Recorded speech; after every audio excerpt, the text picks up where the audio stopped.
The Enterprise's science labs had become a war room. Holographic displays showed the 8 Borg cubes maintaining their relentless assault on Theta Cine 7's magnetic field, each gravitational pulse tearing deeper into the planetoid's core. Beast and Data stood before equations that grew more desperate with each passing hour. 47 minutes, Data reported with characteristic precision. At current rates of destabilization, the planetary magnetic field will collapse entirely. Our dimensional gateway becomes theoretically impossible after that point. Beast slammed his fist on the console, a rare display of frustration from the normally composed scientist. We're so close. The mathematics are elegant, the energy calculations perfect. We could open a stable rift home in under 3 hours, if we had a stable planetary field to work with. But the Borg, he gestured helplessly at the tactical display. They've calculated exactly how to trap us here without risking another direct confrontation. In the observation lounge, Picard convened an emergency session with his senior staff and the X-Men. The atmosphere was grim. Options, Picard said simply. We could attempt to destroy the remaining cubes, Worf suggested, though his tone suggested he knew the futility. Concentrate all firepower on one vessel at a time. They'd adapt before we destroyed the second cube, Riker countered, and we barely survived taking down one with the element of surprise. 8 more? We'd be assimilated within the hour. We could call for reinforcements, Troy offered. Starfleet could mobilize a fleet. That would take days, Picard interrupted gently. We have less than an hour before our guest's only path home closes forever. Xavier sat in thoughtful silence, his fingers steepled beneath his chin. His telepathy ranged across the bridge, sensing the weight of impossible choices settling on everyone present. These Starfleet officers had risked everything to protect 7 strangers. Now they faced potential destruction because of that choice. Captain, Xavier said quietly, perhaps it's time we stopped trying to escape and started asking the question the Borg are forcing us to confront. Why are they so determined to keep us here? Because assimilating you would grant them unprecedented power, Geordi said from his engineering station. Telepathy, regeneration, weather control, integrated into billions of drones? They'd be unstoppable. But they're not trying to assimilate us anymore, Joan pointed out. They're containing us, studying us from a distance. Why? Data's positronic brain processed the tactical pattern. Because we demonstrated that direct assault resulted in catastrophic losses. The Borg are infinitely patient. They will wait, observe, and adapt their strategy until they determine a method of acquisition that minimizes risk. Which means they're afraid of us, Cyclops said, a dangerous edge in his voice. They want our abilities, but they've seen what happens when we fight back. They're calculating, trying to find our weaknesses before they strike again. Storm moved to the viewport, watching the cube's methodical destruction of the planetoid. In nature, when a predator cannot defeat its prey through direct confrontation, it uses indirect methods. It removes the prey's advantages, drives it from shelter, separates it from the herd, exhausts it until resistance becomes impossible. Her eyes flashed white. The Borg are hunting us, and they're willing to destroy our only escape route to ensure we remain prey. Rogue spoke up from her position near the wall, her southern accent thick with anger. So we're just gonna let them? Let these machine monsters decide our fate? Didn't survive Sentinels and anti-mutant mobs just to get trapped in another universe by robots with a god complex. No, Wolverine growled, his claws sliding out an inch. We fight. We've always fought. And if we gotta go down, we go down swinging. A noble sentiment, Picard said, but tactically insufficient. We need strategy, not just courage. Then let's give them what they want, John said suddenly. All eyes turned to her. The Borg want to study us, understand our abilities before attempting assimilation. What if we let them think they're succeeding? Xavier's eyes narrowed. Jean, what are you proposing? A telepathic deception. Professor, you and I working together could project false information into the collective consciousness. Make them believe they've found our weakness, something that makes us vulnerable, controllable. While they're focused on exploiting that fictional weakness, we use the distraction to complete the dimensional gateway and escape. You want to lie to a consciousness of billions of minds simultaneously? Beast's skepticism was evident. John, the computational power required to maintain such a deception would be enormous, Jean agreed. Maybe beyond what the professor and I can sustain alone. But what if we had help? She turned to Troy. Counselor, you're telepathic. Betazoid abilities are different from ours, but could you amplify our projection? Help us maintain the illusion long enough? Troy considered carefully. Betazoid telepathy focuses on emotional resonance rather than thought projection. But in theory, yes, I could reinforce the emotional authenticity of your deception. Make it feel genuine to the Borg's analytical processes. Data interjected with characteristic directness. The plan contains significant risk. If the Borg detect the deception, they will immediately adapt and likely assault the Enterprise with overwhelming force. Additionally, projecting false information into the collective may provoke unpredictable responses. The Borg do not react well to attempts at manipulation. Do we have a better option? Riker asked, looking around the room. Silence answered him. Picard stood, his decision crystallizing. Very well. We'll attempt the telepathic deception, but I want contingencies in place. Mr. Worf, prepare all weapons for rapid-fire dispersal pattern. If this fails, we need to create enough chaos to buy time for emergency warp. Geordi, reroute all non-essential power to engines and shields. And Dr. McCoy, Commander Data, you have 40 minutes to complete your dimensional gateway preparations. Not 47, 40. Because if this deception works, we'll need to execute the escape immediately before the Borg realize they've been fooled. Understood, Captain, Beast replied, already moving toward the door with Data close behind. In the ship's forward observation deck, Jean and Xavier prepared for the most difficult telepathic projection of their lives.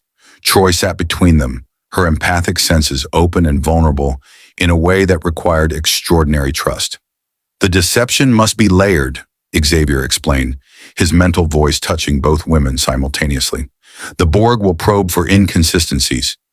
We need to create a narrative they find believable, a weakness that fits their understanding of biological entities. What weakness would the Borg find most plausible? Troy asked. Jean closed her eyes, her consciousness brushing against the vast mechanical nightmare of the collective. They believe individuality is weakness, that emotion creates inefficiency. What if we let them think our powers are tied to emotional states, that by inducing specific psychological trauma, they could disable our abilities or make us compliant? A logical deception, Xavier agreed. The Borg have encountered species whose abilities diminish under stress. They'd accept that mutant powers might operate similarly. His expression darkened. But to sell this lie, we'll need to open our minds to the collective more deeply than is safe. They'll see fragments of our real memories, our genuine fears. We'll be exposing our actual vulnerabilities to create a fictional one. Then we choose which vulnerabilities they see, Jean said firmly. We show them fear of rejection, of being hunted, of losing control. Real emotions, but directed toward the false conclusion we want them to reach. Troy felt the weight of what they were attempting. If this works, the Borg will believe they can break you psychologically. They may attempt to do exactly that. Let them try, Jean replied, her green eyes blazing with determination. I've faced the Phoenix Force, stared into cosmic annihilation, and chosen to remain human despite the temptation of godhood. The Borg's psychological warfare is nothing compared to the battles I fight inside my own mind every day. Xavier placed his hand on Jean's shoulder. Then let's begin. Counselor Troy, open your empathic channels. Jean, drop your telepathic shields. I'll create the initial bridge into the collective consciousness. When you feel my mind touch theirs, follow the pathway I create and begin projecting the deception. The three telepaths joined minds, their consciousness merging into a unified force. Xavier's experience guided them, Jean's raw power amplified them, and Troy's emotional authenticity made them real. The professor's telepathy reached out across space, touching the vast mechanical intelligence of the Borg Collective. It was like diving into an ocean of screaming mathematics, billions of voices speaking in perfect unison. Individual identity crushed beneath the weight of absolute conformity. We are Borg. Your telepathic contact is noted. Resistance is futile. Xavier projected calm, curiosity, a false sense of exploratory dialogue. We wish to understand you, to comprehend the nature of the collective. Understanding is irrelevant. You will be assimilated. Biological distinctiveness will be added to our own. Jean's consciousness flowed along the pathway Xavier had created, her telepathy painting false memories into the spaces between Borg thoughts. She showed them images, mutants whose powers failed under extreme stress, abilities that flickered and died when psychological trauma overwhelmed emotional control. She made it look like accidental leakage, thoughts they were trying to hide but couldn't quite suppress. The collective absorbed the information, analyzed it, cross-referenced it against trillions of encounters with other species. Hypothesis: mutant abilities dependent on neurological stability. Psychological manipulation may reduce threat potential before assimilation. Troy reinforced the deception with waves of authentic fear, the genuine terror she'd sensed from the X-Men when discussing their persecution, their struggles with control, their nightmares of becoming the monsters their enemies claimed they were. Real emotions redirected toward false conclusions. Emotional instability confirmed. The collective assessed. New strategy: psychological compromise before physical acquisition. Probability of successful assimilation increases by 47.3%. On the bridge, Picard watched tactical displays showing the Borg cubes' behavior changing. They'd ceased their assault on Theta 7's magnetic field, their attention redirected to something else entirely. "Captain, the cubes are no longer targeting the planetoid," Worf reported, confusion evident in his voice. "They're holding position. Sensors show massive processing activity across all vessels, but no hostile action." "They've bought the deception," Picard breathed. "They're recalculating their approach based on false information." "Mr. LaForge, how long until the dimensional gateway is ready?" "Beast and Data are in final calibration now, Captain. 7 minutes. Make it 5. In the cargo bay, Beast and Data worked with synchronized precision, their combined genius pushing past theoretical limitations into practical miracles. The dimensional gateway apparatus hummed with barely contained power, a ring of modified transporter emitters drawing energy directly from the Enterprise's warp core. "Subspace variance stabilizing," Data reported. "Dimensional membrane integrity at 73% and rising. Dr. McCoy, your calculations regarding quantum entanglement between universes were correct. We are detecting resonance with the X-Men's home reality." "Of course I was correct," Beast said with exhausted pride. "Though I'll admit, Commander, your engineering implementation exceeded even my optimistic projections. When this is over, I'd love to publish a joint paper on—" He stopped himself. "If we survive, if I make it home, if any of this matters beyond the next few minutes." Data paused in his work, looking at his colleague with something approximating understanding. "Dr. McCoy, in my years aboard the Enterprise, I have learned that significance is not measured by duration, but by connection. Our collaboration, brief as it may be, has expanded both our understanding of the universe. That matters regardless of what follows." Beast smiled, his fangs showing in genuine warmth. "You're quite the philosopher for an android, Commander. I prefer to think of myself as a student of what it means to be alive. And you, Doctor, have been an excellent teacher." The dimensional gateway flared to life, a shimmering portal of impossible colors, showing glimpses of another reality beyond its event horizon. "Gateway stable," Beast announced triumphantly. "Captain, we have a door home, but it will only remain open for approximately 8 minutes before the energy drain collapses the effect." On the forward observation deck, the telepathic deception was beginning to unravel. The Borg Collective's analytical capabilities were vast, and despite Xavier, Jean, and Troy's best efforts, inconsistencies were emerging in the projected narrative. "Deception detected," the Collective suddenly announced, its voice carrying cold certainty. "Emotional vulnerability data was fabricated. Mutant abilities are not psychologically dependent." New conclusion: subjects attempted manipulation. Response: immediate assimilation. All cubes initiate attack pattern Omega. "They know!" Jean gasped, breaking the mental connection as the Collective's attention turned hostile. "Captain, the Borg have detected our deception. They're preparing to attack." The 8 cubes moved as one, their weapons charging with synchronized precision. But they'd given the Enterprise exactly what Picard needed: 7 minutes of distraction. "All X-Men to Cargo Bay 2 immediately," Picard commanded. "Geordi, divert all power to shields. Mr. Worf, fire at will. I want those cubes' attention on us, not our guests' escape." The Enterprise's phasers and photon torpedoes lanced out, striking Borg hulls with fury born of desperation. The cube's shields absorbed the assault easily, their adaptive technology rendering the weapons increasingly ineffective with each hit. In Cargo Bay 2, the X-Men assembled before the shimmering dimensional gateway. Through its surface, they could see glimpses of their home, the Xavier Institute's grounds. the familiar sky of Earth, the reality they'd been torn from. "This is it," Cyclops said, looking at Picard, who'd arrived to see them off.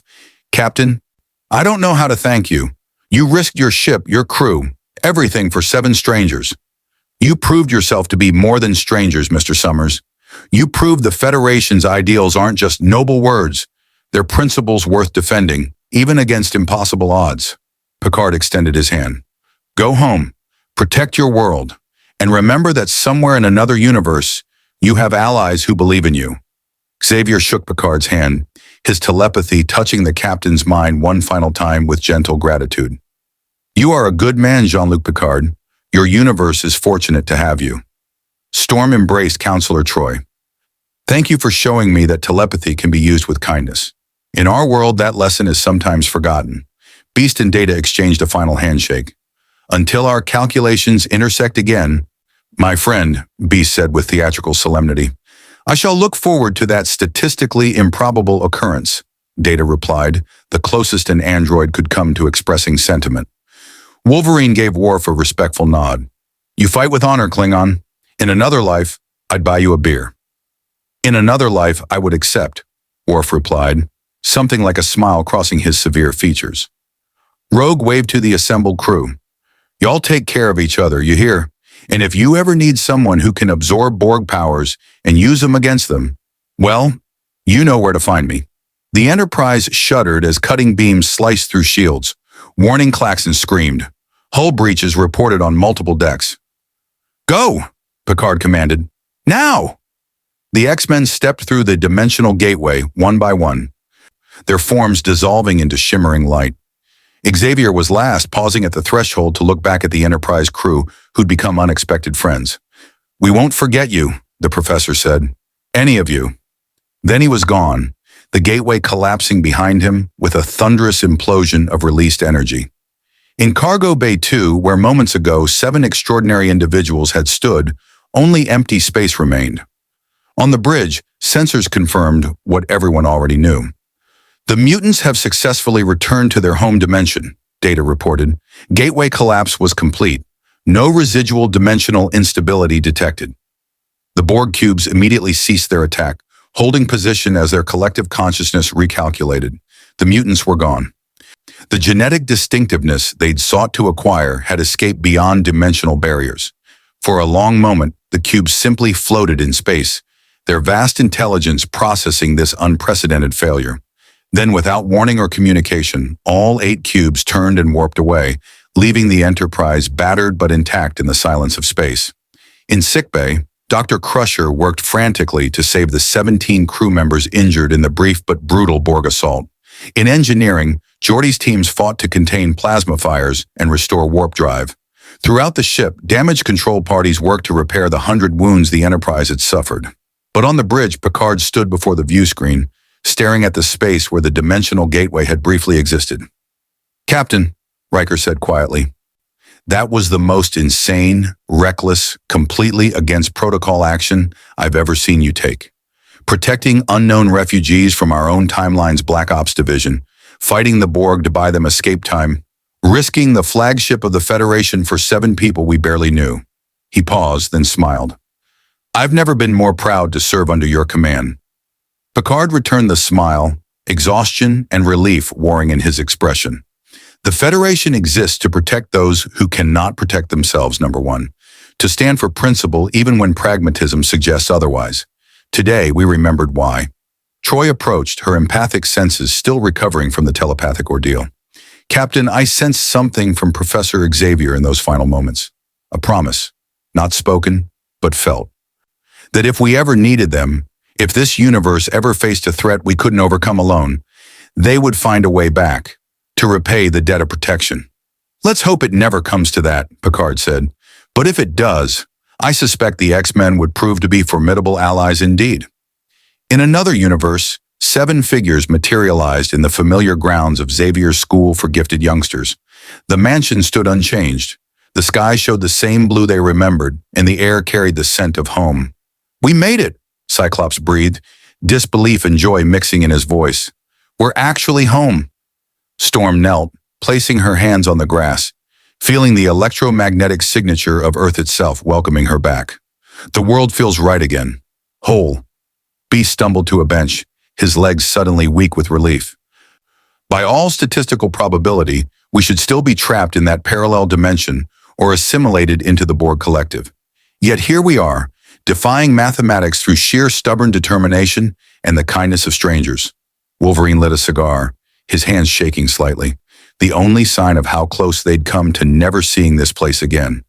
Gotta admit, I'm gonna miss that Picard guy. Man's got spine. Rogue laughed, tears streaming down her face.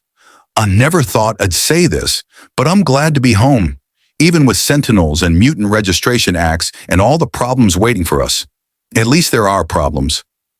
Jean stood beside Xavier, both telepaths reaching out to confirm the familiar mental landscape of their Earth. Professor, do you think we changed anything? By being there? By showing the Federation what mutants could be? Xavier smiled enigmatically. Perhaps, Jean. Or perhaps we were always meant to cross paths with Captain Picard and his crew. The universe has a way of connecting those who need each other, even across impossible distances. He looked up at the sky, as if seeing through it to the stars beyond, and the parallel dimension where new friends sailed among them. But I suspect this isn't the last time our paths will intersect. Some bonds transcend the boundaries of reality itself. As the X-Men walked toward the mansion, ready to resume their lives and their endless struggle for coexistence, none of them noticed the faint shimmer in the air behind them, a barely detectable quantum signature, a doorway left fractionally ajar. The dimensional barrier between universes had been breached once. And in the infinite complexity of the multiverse, nothing that opens ever truly closes completely. Somewhere, in both realities, the echo of their meeting would ripple forward, creating possibilities that hadn't existed before. The X-Men had touched the final frontier, and the final frontier had been forever changed by knowing them. 3 weeks after the X-Men's departure, the Enterprise completed repairs at Starbase 234. The battle damage had been extensive. Hull breaches on 7 decks, warp drive operating at 83% efficiency, shield generators requiring complete replacement. But the physical repairs were straightforward compared to the questions lingering in every crew member's mind. In the captain's ready room, Picard reviewed reports that would never appear in official Starfleet records. Section 31's incursion had been classified at the highest levels. The Borg encounter was documented but sanitized, no mention of the mutants whose abilities had helped destroy a cube from within. Admiral Nechayev had made it clear. The X-Men's existence was to remain compartmentalized knowledge, discussed only among those who directly encountered them. Plausible deniability, Picard muttered, signing off on another redacted report. The Federation's ideals looked pristine from a distance, but up close the compromises showed through like cracks in porcelain. His door chimed. Come. Guinan entered, carrying 2 glasses of Saurian brandy. The El-Orian bartender moved with her usual unhurried grace, placing 1 glass before Picard without being asked. You've been brooding for 3 weeks, Captain. That's excessive, even by your standards. Picard accepted the glass gratefully. I'm not brooding, I'm contemplating. Contemplating why you violated 17 Starfleet regulations to protect 7 people you'd known for less than a week? Guinan settled into the chair across from him, her ancient eyes seeing through his careful composure. Or contemplating whether you'd do it again. Both. Neither. Picard sipped the brandy, letting its warmth cut through his uncertainty. The Federation claims to celebrate diversity, to welcome all forms of sentient life. But when that life possesses power that challenges our comfortable assumptions, when it doesn't fit neatly into our categories of acceptable difference, our ideals become negotiable. Section 31 wanted them eliminated. The Romulans wanted them weaponized. Even some of my own crew feared them simply for existing. What does that say about us, Gwennon? It says you're still learning what you claim to believe, she replied gently. The Federation is barely 200 years old. You've encountered a few hundred species. The universe contains millions. Your children playing at wisdom, making up rules as you go and discovering that principles are harder to maintain than proclaim. She leaned forward. But you know what impressed me about those mutants? They'd been fighting that same battle for decades in their universe, proving their humanity to people who'd already decided they were monsters, and they still chose compassion over power, protection over domination. They could have conquered their Earth. Instead, they saved it. Repeatedly, which makes our treatment of them all the more shameful, or all the more instructive. Guinan's smile held ancient patience. Jean-Luc, the X-Men didn't expect your universe to be perfect. They expected it to be human, flawed, fearful, capable of both cruelty and kindness. And you showed them the kindness. That matters more than you think. Before Picard could respond, his comm badge chirped. Bridge to Captain Picard. Sir, we're receiving a Priority 1 distress call from the Klingon outpost on Morska 4. They're under attack by an unknown force. Picard was on his feet instantly. On my way. Red alert. Set course for Morska 4. Maximum warp. On the bridge, the view screen showed fragmentary data. Sensor readings corrupted by interference. Partial transmissions screaming for help. Then nothing. Silence where a Klingon military outpost should be broadcasting constantly. Distance to Morska 4? Picard demanded. 17 minutes at maximum warp, data reported. However, Captain, the sensor data we received before the transmission ceased is unusual. The attacking force does not match any known vessel configuration in Starfleet records. Romulan? Worf suggested, his warrior's instincts immediately identifying the Empire as the most likely aggressor. Negative. The energy signatures are completely unfamiliar, and Captain, Data's fingers moved across his console with increased urgency. I am detecting quantum resonance patterns similar to those we encountered during the dimensional incursion that brought the X-Men to our universe. Picard felt ice crystallize in his chest. Are you suggesting another dimensional breach? The probability is 73.4%. Whatever attacked the Klingon outpost may have originated from a parallel reality. 17 minutes later, the Enterprise dropped out of warp at Morska 4 and found devastation. The Klingon outpost, a military installation housing 2,000 warriors, had been reduced to molten slag. The planet's surface showed impact craters, kilometers wide, atmospheric composition altered by weapons that burned with alien fire. And in orbit, maintaining position with predatory stillness, hung 3 vessels unlike anything the Federation had ever encountered. They were organic, biomechanical nightmares of flesh and metal merged into impossible configurations, insectoid wings spread across hull sections that pulsed with what might have been breathing. Weapon ports resembled mouths filled with technological teeth, and across their hulls, symbols glowed with sickly luminescence, glyphs that Data's universal translator couldn't parse. Hail them, Picard ordered, though instinct told him diplomacy would fail here. The view screen activated. What appeared was not a captain or commander, but something that might once have been humanoid before mutation or technology had transformed it into horror. Its face was a patchwork of species, human eyes beside Klingon ridges, Romulan ears merged with Cardassian scales, all held together by writhing technological parasites that burrowed through flesh. When it spoke, the voice was a chorus of dying screams. Federation vessel, you harbor refugees from our reality. The mutant humans. You helped them escape. This is unacceptable. Picard's expression remained controlled, but his mind raced. Another faction from the X-Men's universe? One that had followed them across dimensional barriers? I am Captain Jean-Luc Picard of the... We know what you are. We know what you did. You interfered with the rightful containment of dangerous genetic aberrations. You returned weapons to a universe already destabilized by their presence. For this transgression, your species will be educated regarding the consequences of harboring mutant sympathies. Who are you? Picard demanded. What gives you the right to execute an entire outpost? We are the Purity Collective. In the mutants' reality, we are humanity's salvation, the organization dedicated to cleansing Earth of genetic corruption through technology and will. We enhance baseline humans to combat mutant superiority. We adapt. We overcome. And when the mutants escaped to your dimension, we followed their quantum signature. The Thing's smile was a rictus of surgical horror. We found your universe pristine, unpolluted by X-gene corruption, a template for what our Earth should be. But then we discovered you aided the mutants, helped them return home. For this crime, we will teach your Federation the price of mutant sympathy. The transmission ended. The 3 biomechanical vessels opened fire simultaneously. Their weapons were unlike anything Starfleet had encountered, beams of corrupted biological energy that ate through shields like acid, leaving organic decay in their wake. Where they struck the Enterprise's hull, metal didn't simply melt or vaporize, it transformed. Bulkheads became twisted growths of semi-organic matter. Circuitry mutated into pulsing nerve clusters.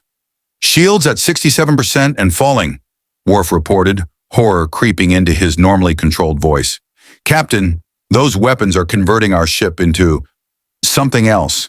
If they breach the hull, the crew, evasive maneuvers, return fire, full spread of photon torpedoes." The Enterprise dove and rolled, her weapons blazing. Torpedoes streaked toward the Purity Collective vessels and were intercepted by defensive fields that absorbed the explosions, converted the energy into biomass, and grew thicker with each hit.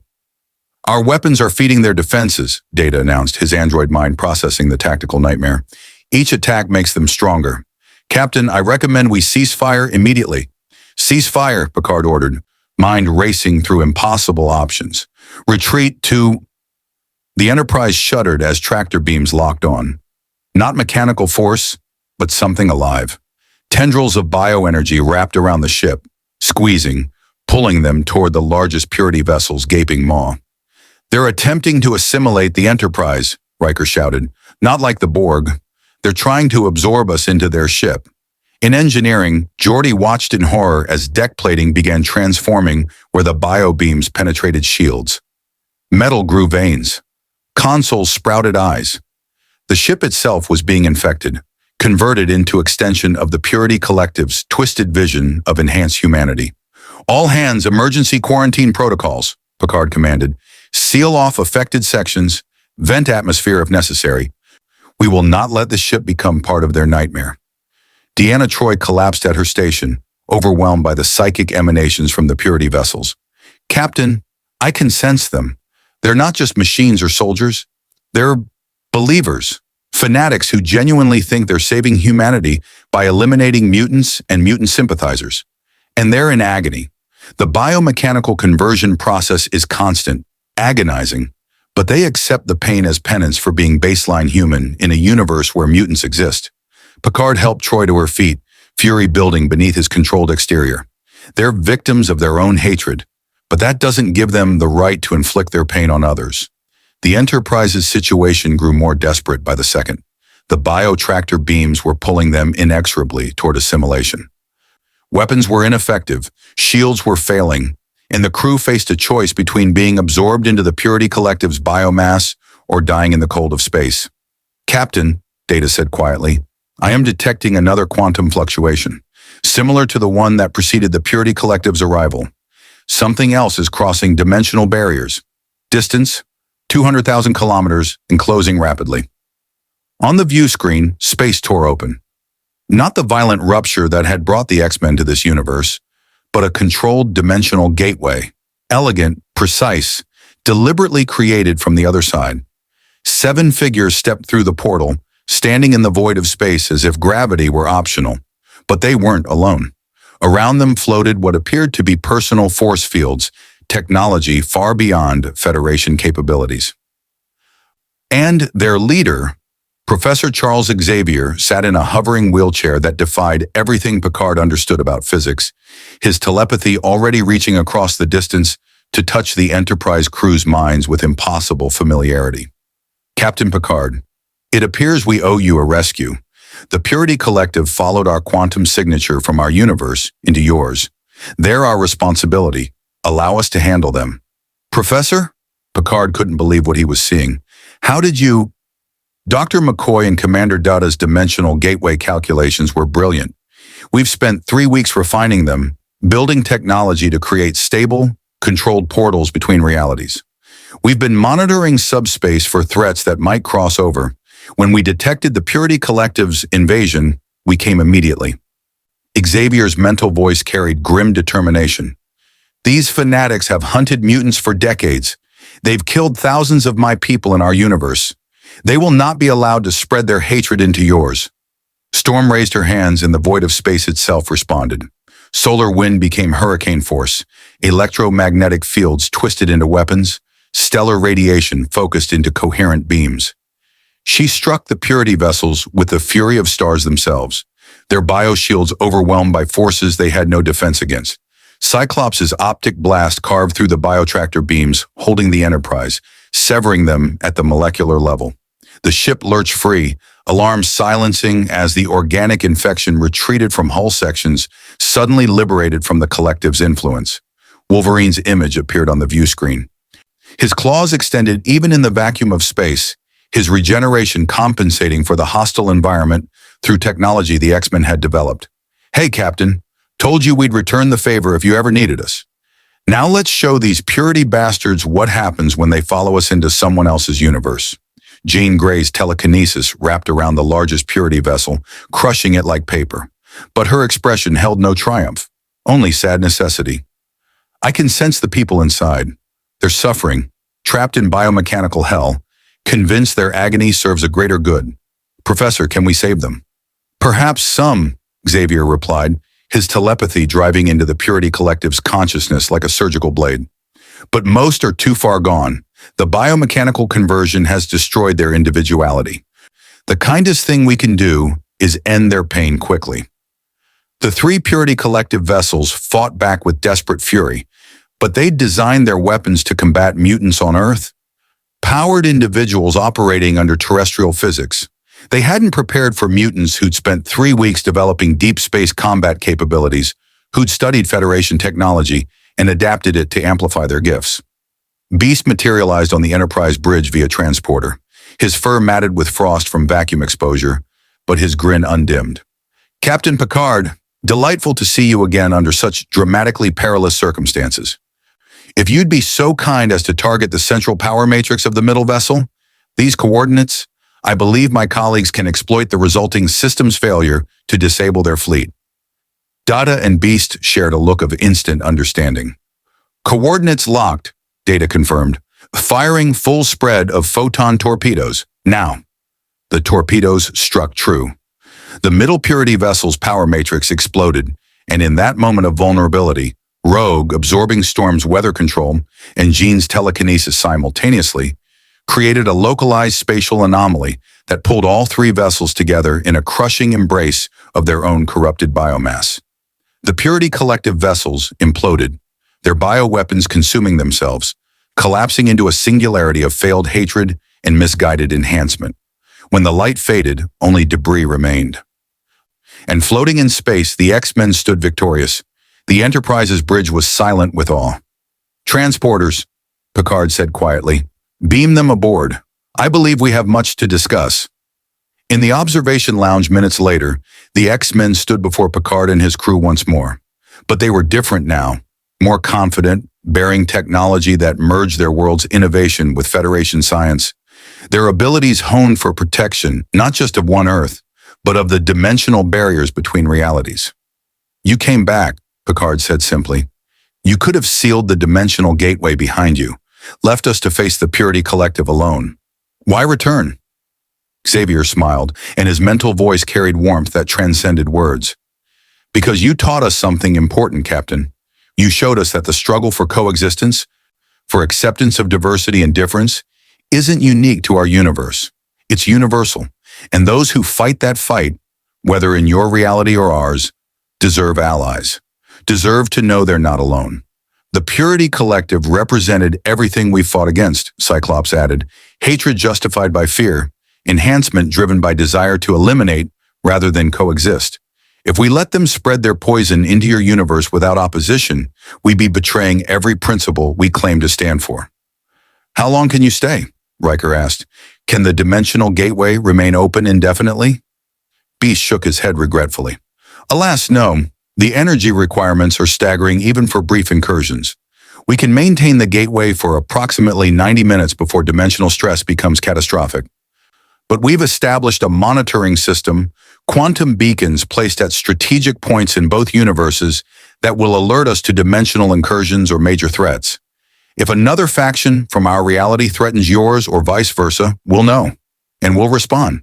"You're creating an interdimensional alliance," Data observed, "a partnership between realities to protect against threats that transcend dimensional boundaries. The philosophical implications are profound. The practical implications are more immediate," Wolverine said, his claws retracting as he accepted a glass of synthahol from the replicator. There are other groups in our universe who might try following us here.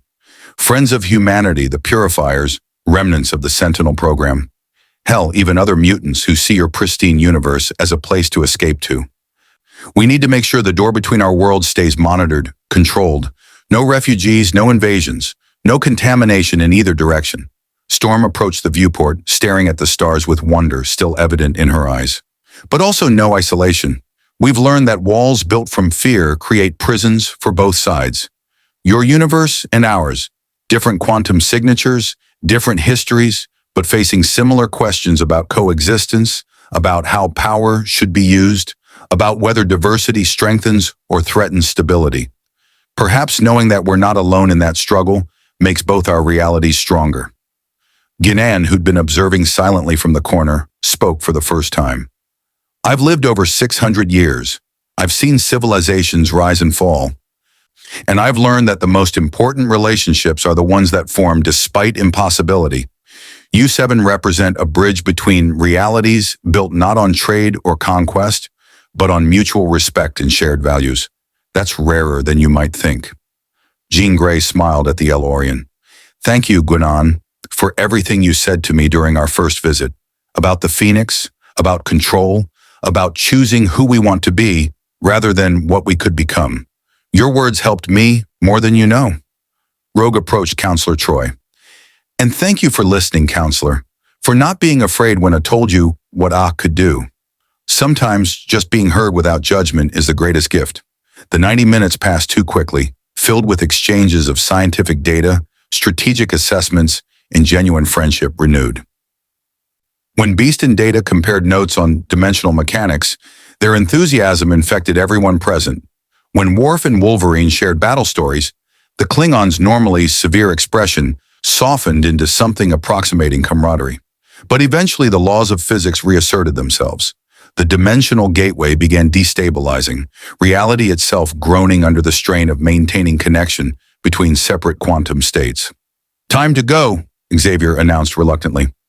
Captain Picard, on behalf of my team and our universe, thank you for protection when we were vulnerable, for trust when we were unknown, and for demonstrating that the Federation's ideals are more than rhetoric. They're principles worth defending, even at great cost. Picard shook Xavier's hand one final time. Professor, you and your X-Men showed us something equally valuable. That power without compassion is merely force, that abilities beyond normal parameters don't negate personhood, and that the most dangerous threats often wear the face of righteousness while committing atrocities in the name of purity. The X-Men moved to the transporter platform, their dimensional gateway technology synced with the Enterprise's systems for the final transition. Before you go, Data said quickly, I have a gift. He handed Beast a data isolinear chip, my complete analysis of dimensional barrier mechanics, along with theoretical models for improving gateway stability and reducing energy costs. Perhaps in our next encounter, we can maintain connection for longer periods. Beast accepted the chip with genuine emotion. My dear Commander, you've given me months of delightful research. I shall treasure this. Storm touched Troy's shoulder gently. Be well, Counselor. And remember, empathy is not weakness. It's the bridge that connects isolated beings into communities. Jean Grey looked at Picard one last time, her telepathy brushing his consciousness with words meant only for him. You carry heavy burdens, Captain. The weight of command, the responsibility for so many lives. Know that across dimensional barriers, there are those who understand that burden. You're not alone in that struggle. Then the X-Men stepped into their dimensional gateway and vanished, reality sealing behind them, with a sound like distant thunder. On the Enterprise bridge, sensors confirmed the dimensional barrier had stabilized, the gateway completely closed. The quantum beacons Beast had described remained active, invisible sentinels monitoring the spaces between realities for threats that might breach the boundaries again. Captain's log supplemental, Picard recorded later. We have encountered the X-Men for a second time, under circumstances that prove both their commitment to protecting innocence and the ongoing threats that exist in their reality. The Purity Collective has been eliminated, but their existence raises troubling questions about what other factions might attempt dimensional incursion. We have established an unprecedented alliance, an interdimensional partnership dedicated to monitoring and protecting the barriers between realities. Starfleet Command has been briefed, though I suspect much of this report will be classified at levels beyond my clearance. What remains unclassified is this. We have allies in another universe, and should either reality face threats beyond our capacity to overcome alone, we now have the means to call for aid across the very fabric of space-time itself. It is perhaps the most extraordinary relationship in Federation history, and I am honored to have been present at its formation. In the ready room that evening, Picard sat alone with his thoughts and his tea. The official reports were filed. The crew was recovering. The ship would reach Starbase 234 for final repairs in 3 days. But his mind kept returning to Xavier's final words, transmitted telepathically in the instant before the gateway closed. The universe is larger than we imagine, Jean-Luc. Realities beyond counting, each facing their own struggles, their own questions about existence and coexistence. We've touched only 2 of those realities, yours and mine, but I suspect there are others, and someday perhaps we'll discover that all conscious beings, regardless of which reality they inhabit, face the same fundamental choice, whether to build bridges or walls, whether to embrace difference or fear it, whether to grow or stagnate in the comfortable certainty of isolation. Picard raised his tea in silent toast to friends dwelling in another reality. To bridges, he said to the empty room, and to those brave enough to build them across impossible distances. Somewhere across dimensional barriers, Professor Charles Xavier smiled, sensing the toast despite the infinite space between them. The X-Men had touched the final frontier twice now, and something told both Picard and Xavier that it wouldn't be the last time their paths would cross. 6 months passed. The Enterprise resumed normal operations, charting unexplored nebulae, mediating trade disputes between minor powers, conducting scientific surveys that pushed the boundaries of Federation knowledge. The encounter with the X-Men faded into classified reports and crew rumors, a story too strange to be entirely believed, yet too well documented to dismiss. But the quantum beacons remained active, silent watchers positioned at coordinates only Picard, Data, and a handful of senior staff could access. Monitoring, waiting. The alert came during Gamma shift, 3 hours before dawn by ship's time. Lieutenant Chen at Tactical nearly dismissed it as sensor glitch, a quantum fluctuation barely registering above background radiation. But Starfleet's standing orders regarding dimensional anomalies were explicit. Investigate all irregularities, no matter how minor. She woke Captain Picard. Sir, I apologize for disturbing your rest, but we're detecting quantum variance at Beacon Delta 7. It's not a full dimensional breach, but the signature is unusual. Picard was on the bridge in minutes, still fastening his uniform jacket. Specify unusual, Lieutenant. The quantum signature doesn't match any we've encountered before. Not the X-Men's home reality, not the Purity Collective. Something else is touching our dimensional barrier. And Captain, Chen's voice tightened with concern. Whatever it is, it's trying very deliberately to open a gateway. This isn't accidental. It's intentional. Data arrived at his station, his positronic brain immediately analyzing the readings. Captain, the dimensional incursion is originating from a reality with fundamentally different physical constants than either ours or the X-Men's universe. Gravity operates 3.7% stronger. Electromagnetic forces show variant propagation. And Captain, I am detecting organic signatures crossing dimensional barriers in a manner that should be impossible. They are not using technology. They are willing themselves across realities. Sentient beings capable of interdimensional travel through pure consciousness? Picard felt that familiar mix of wonder and apprehension that came with truly unprecedented discoveries. Can we establish communication? Unknown, however, Captain, they appear to be attempting contact with us. I am detecting what might be telepathic emanations directed at this vessel. Counselor Troy gasped from her station, her empathic senses suddenly overwhelmed. Captain, I sense minds. Dozens of them. Powerful, ancient, and desperate. They're not hostile. They're pleading, begging for help. From whom? Against what? I can't tell. The emotions are too strong, too alien. But Captain, they know about the X-Men. They know about our alliance across realities. That's why they're coming to us. Space rippled like disturbed water. The dimensional barrier, normally invisible and impenetrable, became visible as reality strained under the weight of something forcing its way through. And then, with a sound that registered as much psychically as physically, they arrived. Not ships, not technology. Living beings, floating in the void of space, surrounded by auras of energy that protected them from vacuum and radiation. There were 37 of them, humanoid but clearly not human. Skin tones ranging from blue to green to colors that had no name in Federation taxonomy. Their eyes glowed with internal light, and from them emanated power that made the Enterprise's sensors scream with readings off every known scale. The view screen activated without hail, without communication protocols. An image appeared, a woman with skin the color of sapphires, her hair floating as if underwater, her eyes holding depths that suggested she'd witnessed the birth and death of stars. When she spoke, every mind on the Enterprise heard her simultaneously. Telepathy so refined it transcended language barriers. I am Moira McTaggart of the Threshold. We are mutants from a reality where our kind evolved beyond physical limitation into beings of pure consciousness and energy. We are refugees, Captain Picard, and we are dying.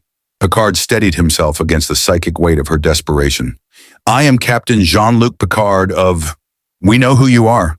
We have been searching the multiverse for months, seeking the reality that harbored Charles Xavier's X-Men during their displacement. We found you through the quantum beacons, brilliant markers ingeniously placed, and we come now to beg for sanctuary, for protection, for the one thing our evolutionary transcendence has cost us. Connection to those who understand what it means to be mutant, to be feared, to be hunted across the very fabric of existence itself. What's hunting you? Riker demanded. What could threaten beings of your power? The sapphire woman's expression twisted with ancient grief. Our own evolution. In our reality, the mutant gene didn't merely grant powers, it transformed us completely. We shed physical form, became beings of thought and energy. We believed we'd transcended humanity's limitations, reached the pinnacle of evolutionary potential. We were wrong. Another figure pushed forward, a man whose energy form flickered like flame, his voice a crackling inferno of urgency. Our evolution is killing us. Without physical form to anchor our consciousness, we're dissipating, fading into the quantum foam, losing coherence, becoming one with the background radiation of our universe. In our reality, physical matter has become poison to us. We cannot touch it without agony. We sought other dimensions, hoping to find realities where our energy forms could exist stably. This universe, your universe, has the right quantum signature. Here we might survive. Data's analysis confirmed the horrifying truth. Captain, their energy matrices are indeed decaying. At current rates, the threshold mutants will lose cohesion entirely within 72 hours. They are, quite literally, dying by evaporating into non-existence. Picard felt the weight of impossible responsibility settling on his shoulders once more. You want asylum in our universe. We want to live, Moira said simply. We fled our Earth, scattered across dimensions, seeking refuge. Most of my people are lost, dissolved into quantum uncertainty or trapped in realities hostile to our existence. These 37 are all that remain of billions. We ask only for a place to exist. A reality where our evolution doesn't kill us. Captain, this is a diplomatic nightmare, Riker said quietly. 37 beings of immense power seeking permanent residence in Federation space.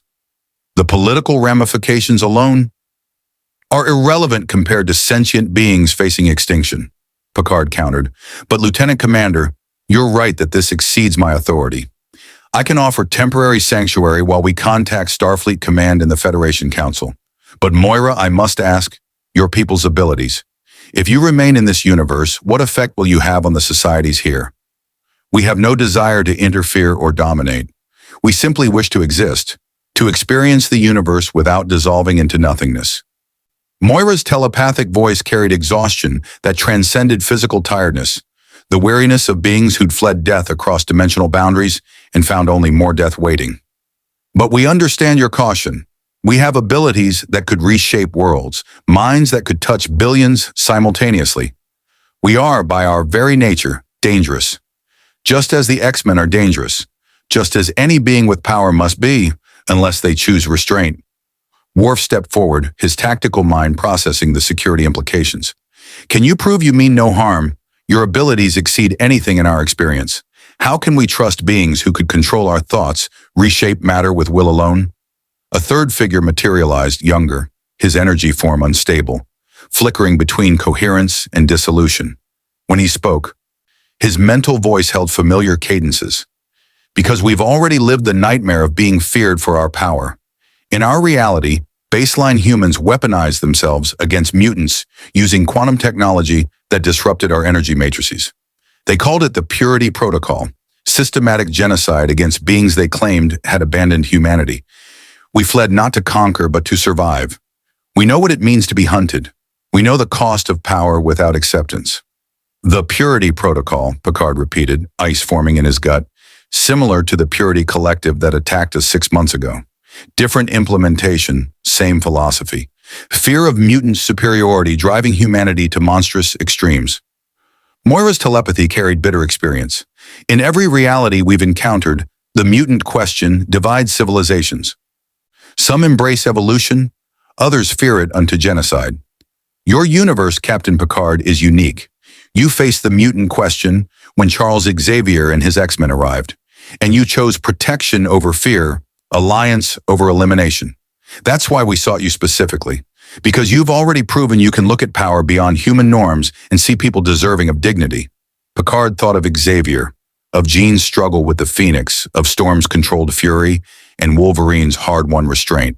The X-Men had earned his trust through choices made under pressure, but these threshold mutants were strangers, beings so far beyond human that even calling them mutants seemed insufficient.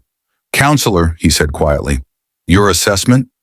Troy had been deep in empathic analysis, her senses stretched to their limits. Captain, I sense genuine desperation, but also genuine peaceful intent. They're not concealing hostile agendas, at least none I can detect, but their mental structures are so alien, operating on quantum levels I can barely perceive. It's like trying to read the emotions of a sentient nebula. I can't guarantee they're being entirely truthful simply because I can't fully comprehend what they are. Data. Could they be contained if they proved hostile? Negative, Captain. Their energy forms would pass through conventional force fields. Weapons would be ineffective. If the threshold mutants chose aggression, we would have no practical defense. Data paused, his ethical subroutines processing complex variables. However, Captain, inability to defend against a threat does not eliminate our moral obligation to aid refugees. The risk must be weighed against the certainty of their extinction if we refuse. The bridge was silent. Every officer present felt the weight of the decision. Grant asylum to beings of godlike power, or condemn 37 sentient beings to dissolution because their abilities exceeded comfortable parameters. Picard made his choice. Moira McTaggart of the Threshold, I grant you and your people temporary sanctuary aboard the Enterprise while we establish formal diplomatic contact with the Federation Council. You will submit to reasonable observation and agree to restrict your abilities except in cases of self-defense or humanitarian necessity. If you can accept those terms, you are welcome here. The relief that emanated from the Threshold mutants was palpable, a wave of gratitude so intense it brought tears to Troy's eyes. Thank you, Captain. We accept your terms. We will cause no harm. We will respect your universe's laws and customs. We ask only for the chance to exist. Then come aboard. We'll establish accommodations in cargo bay. Fire. Its spatial dimensions can be modified to provide an environment suited to your energy forms. As the Threshold mutants began transitioning aboard through the Enterprise's shields, simply willing themselves through matter as if it were irrelevant, Picard activated a secure channel to Starfleet Command. Admiral Nechaev's face appeared, her expression already severe before he'd said a word. Captain Picard, your priority transmission implies another unprecedented situation. Admiral, we have 37 refugees from a parallel dimension aboard the Enterprise. They are energy-based mutants facing extinction, requesting asylum in our universe. They possess abilities that exceed classification: telepathy, matter manipulation, dimensional travel through consciousness alone. I've granted temporary sanctuary pending Federation Council review. Nechaev's silence stretched for 5 full seconds. Captain, do you have any idea what you've just done? The political firestorm this will create? Species throughout the Federation are going to demand explanations, security guarantees, proof that these beings won't what, Admiral? Won't exercise their abilities, won't be different from us in ways that make us uncomfortable. Picard's voice carried steel. 6 months ago, we protected 7 mutants from one reality. Now we're protecting 37 from another. The circumstances differ, but the principle remains identical. The Federation either stands for protecting refugees, regardless of their power levels, or we admit our ideals apply only to beings weak enough that protecting them costs us nothing. This isn't about ideals, Jean-Luc. This is about practical reality. Beings of pure energy capable of dimensional travel. What's to stop them from touching minds across the Federation? From reading classified information? From manipulating matter at the quantum level? Their choice not to, Picard replied simply. The same thing that stops any being with power from abusing it. Conscience, ethics, the decision to be better than their capabilities permit them to be. Nechayev rubbed her temples, exhaustion evident. I'll convene an emergency session of the Federation Council. But Captain, if these threshold mutants prove to be even a fraction as dangerous as they could be, the consequences will be on your head. And this time, not even your reputation will shield you from courts-martial. Understood, Admiral. Picard out. In Cargo Bay 5, the threshold mutants had materialized, their energy forms casting prismatic light across bulkheads. They moved with fluid grace, exploring their temporary sanctuary with wonder, tempered by exhaustion. Moira approached Picard, her sapphire form coalescing into more defined humanoid shape out of courtesy. Captain, we know what you've risked for us. Political capital, personal reputation, your crew's safety. Why? You owe us nothing. Because 6 months ago, I learned that the true measure of the Federation's principles isn't how we treat familiar species with manageable abilities. It's how we respond when confronted by beings whose power challenges our comfortable assumptions. Picard met her glowing eyes steadily. You're right that you're dangerous. Any being with your capabilities is inherently dangerous. But danger is not synonymous with evil, and refusing to help because help is risky makes us cowards hiding behind noble rhetoric. The younger threshold mutant whose energy flickered unstably drifted forward. In our reality, I was called Douglas Ramsey, Cipher. My mutant ability was linguistic. I could understand and translate any language, any code, any form of communication. When we evolved into energy forms, that ability expanded. I can now understand the quantum language of reality itself, read the fundamental code underlying existence. And do you know what I've learned, Captain? Tell me, that consciousness is rare. Across infinite dimensions, across countless realities, true sentience is the universe's most precious anomaly. Most of existence is mindless matter following physical laws. But beings like you, like us, like the X-Men, we think, we choose, we create meaning from chaos. And when sentience encounters sentience, the only moral choice is to protect that connection. To say you exist, therefore you matter. Your Federation understands that at its core. That's why you're worth saving when threats inevitably come. What threats? Worf demanded, his warrior's instincts immediately alert. Are there other dangers following you from your reality? Moira and Cipher exchanged what might have been glances, hard to tell with beings of pure energy. We don't know for certain. But the purity protocol that hunted us in our dimension, it wasn't just weapons technology, it was philosophy, ideology that spread across our Earth like virus, infecting humans with certainty that mutants represented extinction of baseline humanity. If even fragments of that ideology survived our reality's collapse, if fanatics followed our quantum trail across dimensions, then they might arrive here seeking to complete their genocide, Picard finished grimly. How long do we have? Days, weeks, perhaps longer if we're fortunate. The dimensional barriers are inherently unstable where we've crossed. Anyone with sufficient power or technology could follow the quantum wake we've left across realities. Data began running probability calculations. Captain, if hostile forces from the threshold mutants' reality breach into ours, we face opponents with technology specifically designed to combat energy-based beings. Technology the Federation has no defense against because we've never encountered such threats. Then we need to be prepared, Picard decided. Data, work with Cipher. He understands quantum reality in ways even your positronic brain doesn't. Develop countermeasures, defensive protocols. Moira, I need you to brief my senior staff on everything you know about the Purity Protocol, their capabilities, their tactics, their psychological weaknesses. If they're coming, we'll face them together. Captain, Riker interjected carefully, shouldn't we contact the X-Men? If there's a threat specifically targeting mutants across dimensions, they need to know. And frankly, we could use their help. Picard nodded slowly. Agreed. Activate the quantum beacon network. Send a priority message across dimensional barriers. Tell Professor Xavier and his X-Men that the mutant question has just become a multiversal crisis, and ask if they're willing to stand with us one more time. In the X-Men's universe at the Xavier Institute, alarms chimed in Beast's laboratory. The dimensional monitoring system he'd built with Data's assistance lit up with urgent warnings. Quantum fluctuations, dimensional instability, and a message encoded in subspace harmonics only someone with his expertise could decode. Beast read the message, his blue fur standing on end as implications cascaded through his mind. "Oh, my stars and garters," he whispered. "Charles, we have a problem. A very large, very complicated, potentially multiversal problem." Within the hour, the X-Men convened. Xavier read the message through Beast's telepathic relay, his mental voice growing grave as he processed the information. "The threshold mutants," he said softly. "I've heard rumors of such beings in theoretical discussions among mutant researchers. Energy forms that evolved beyond physical limitation. If they're real, if they're in the Federation's universe, and if they're being hunted, then the Purity Protocol isn't content with genociding mutants in one reality," Cyclops finished. "They're hunting mutants across all realities, which means eventually they'll come for us too." Storm's eyes blazed white.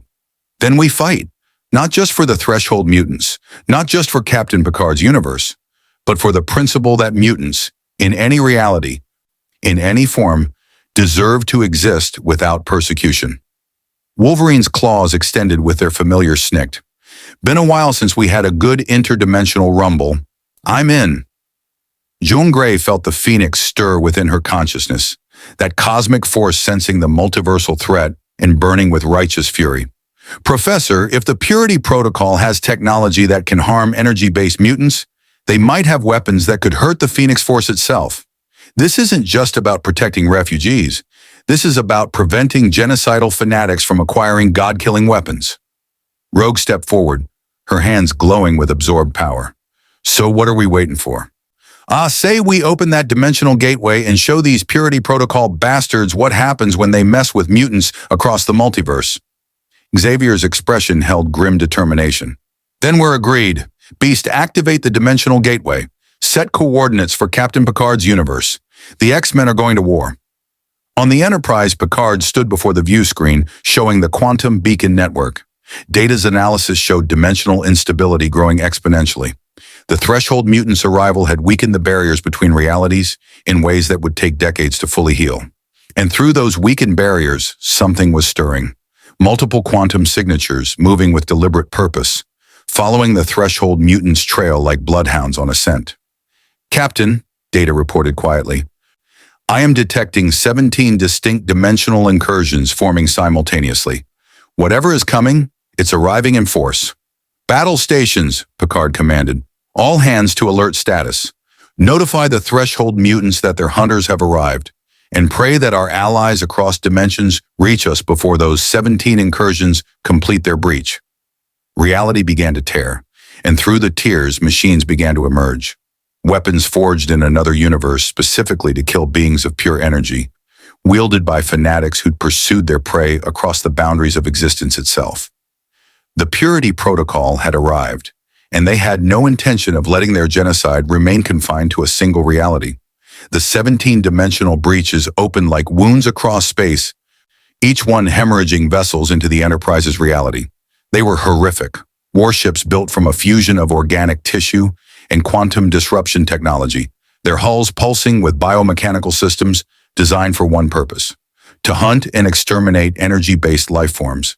The Purity Protocol fleet hung in formation, their weapons already charging with energy signatures that made the Enterprise's sensors scream warnings. These weren't conventional disruptors or plasma cannons. These were quantum dissolution beams, weapons that targeted the fundamental coherence of energy matrices, unraveling consciousness itself at the subatomic level. The lead vessel's view screen activated, revealing a woman whose face was a nightmare of surgical modification. Her eyes had been replaced by quantum sensors, Her brain augmented with processing nodes that pulsed with cold light. When she spoke, her voice carried the absolute certainty of the zealot. Captain Picard of the United Federation of Planets, you harbor abominations, beings that have forsaken their humanity to become creatures of pure energy. The threshold mutants represent the ultimate perversion of the human genome, and we have pursued them across dimensional barriers to complete their eradication. Surrender them immediately, or we will demonstrate what happens to civilizations that protect evolutionary aberrations. Picard stood tall, his voice carrying controlled fury. I am Captain Jean-Luc Picard, and I do not negotiate with genocidal fanatics. The threshold mutants are sentient refugees under Federation protection. You will stand down and withdraw from this reality, or face the consequences. The woman's augmented face twisted into something approximating a smile. Consequences? You primitive civilization has no conception of what we represent. We are humanity perfected, enhanced beyond baseline limitations through technology and will. We have hunted the threshold abominations for decades, pursuing them through quantum foam and dimensional flux. Do you truly believe your pathetic starship can stop 17 vessels armed with weapons specifically designed to destroy beings of godlike power? No, Picard admitted, but I believe in allies who stand against hatred, regardless of the odds.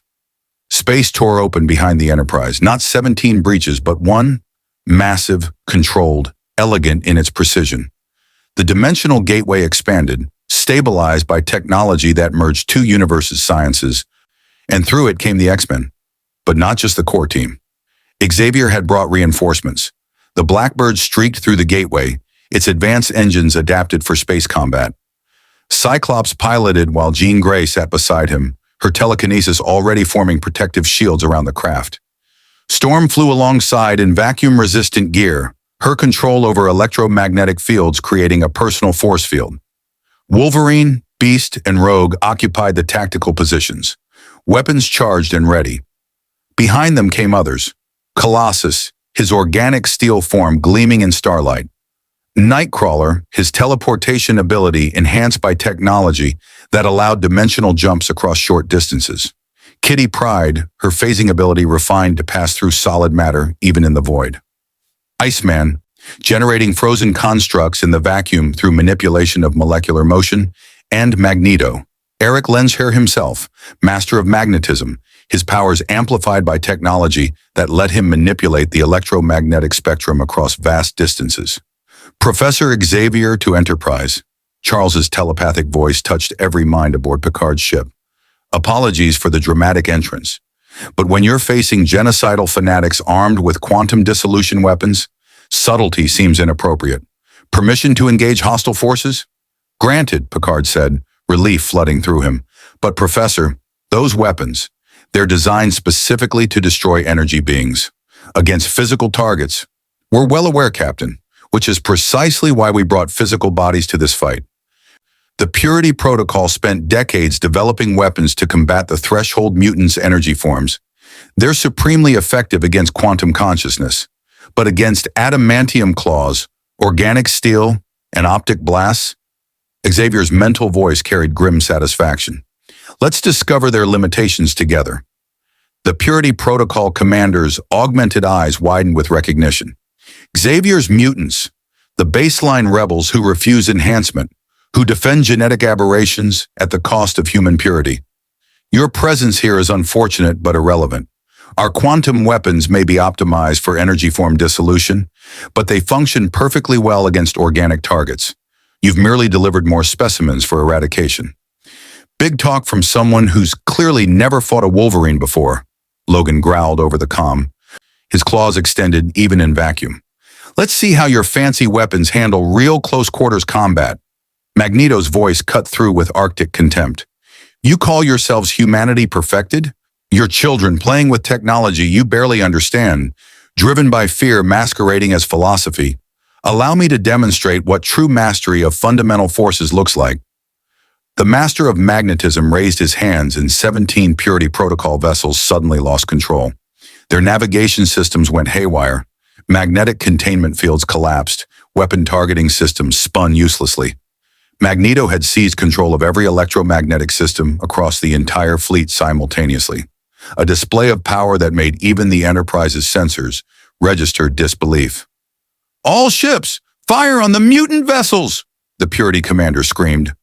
Quantum dissolution beams lanced across space and struck Jean Grey's telekinetic shields, which held firm. The weapons designed to unravel energy consciousness found themselves impotent against physical force manifested through psionic will. "Their weapons can't penetrate telekinetic barriers," Jean reported calmly. "They're optimized for a completely different form of energy manipulation, switching to offensive protocols." She released the shields and instead grabbed 3 Purity vessels with her telekinesis, slamming them together with bone-crushing force. Hulls crumpled, atmosphere vented, and the ships tumbled through space like broken toys. Storm called lightning from solar radiation itself, electromagnetic fury that struck Purity vessels with megawatt intensity. Their quantum weapons flickered and died as power systems overloaded, leaving them defenseless. Nightcrawler teleported directly onto a Purity vessel's hull, his BAMF of displaced air impossible in vacuum, but occurring anyway through sheer mutant impossibility. He phased inside the ship, appearing on the bridge amid shocked Purity fanatics. "Guten Tag," he said with theatrical cheer before teleporting critical ship components directly into space. Navigation, weapons, life support scattered across kilometers in seconds.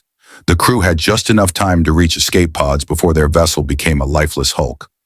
Colossus magnetically attached himself to another Purity ship, his organic steel fists punching through hull plating with methodical precision.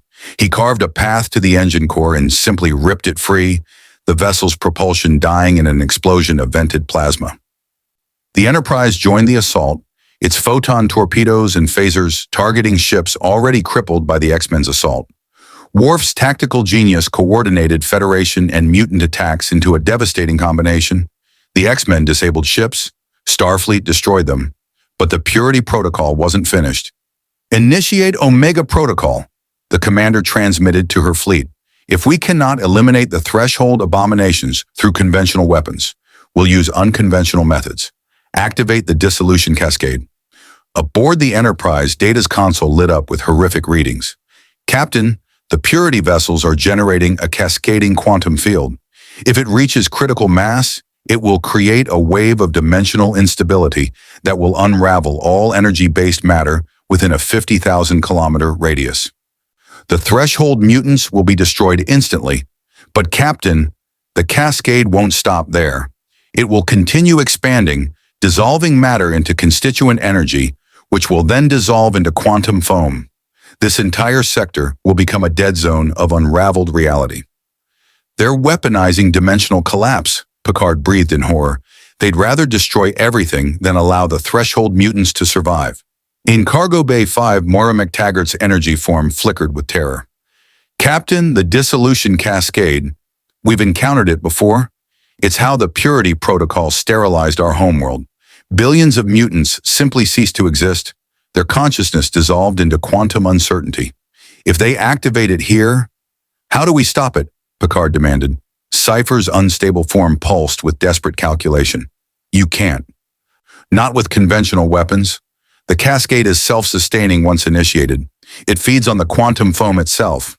There's only one way to prevent it. Which is? Someone has to enter the cascade's center and manually disrupt its quantum harmonics.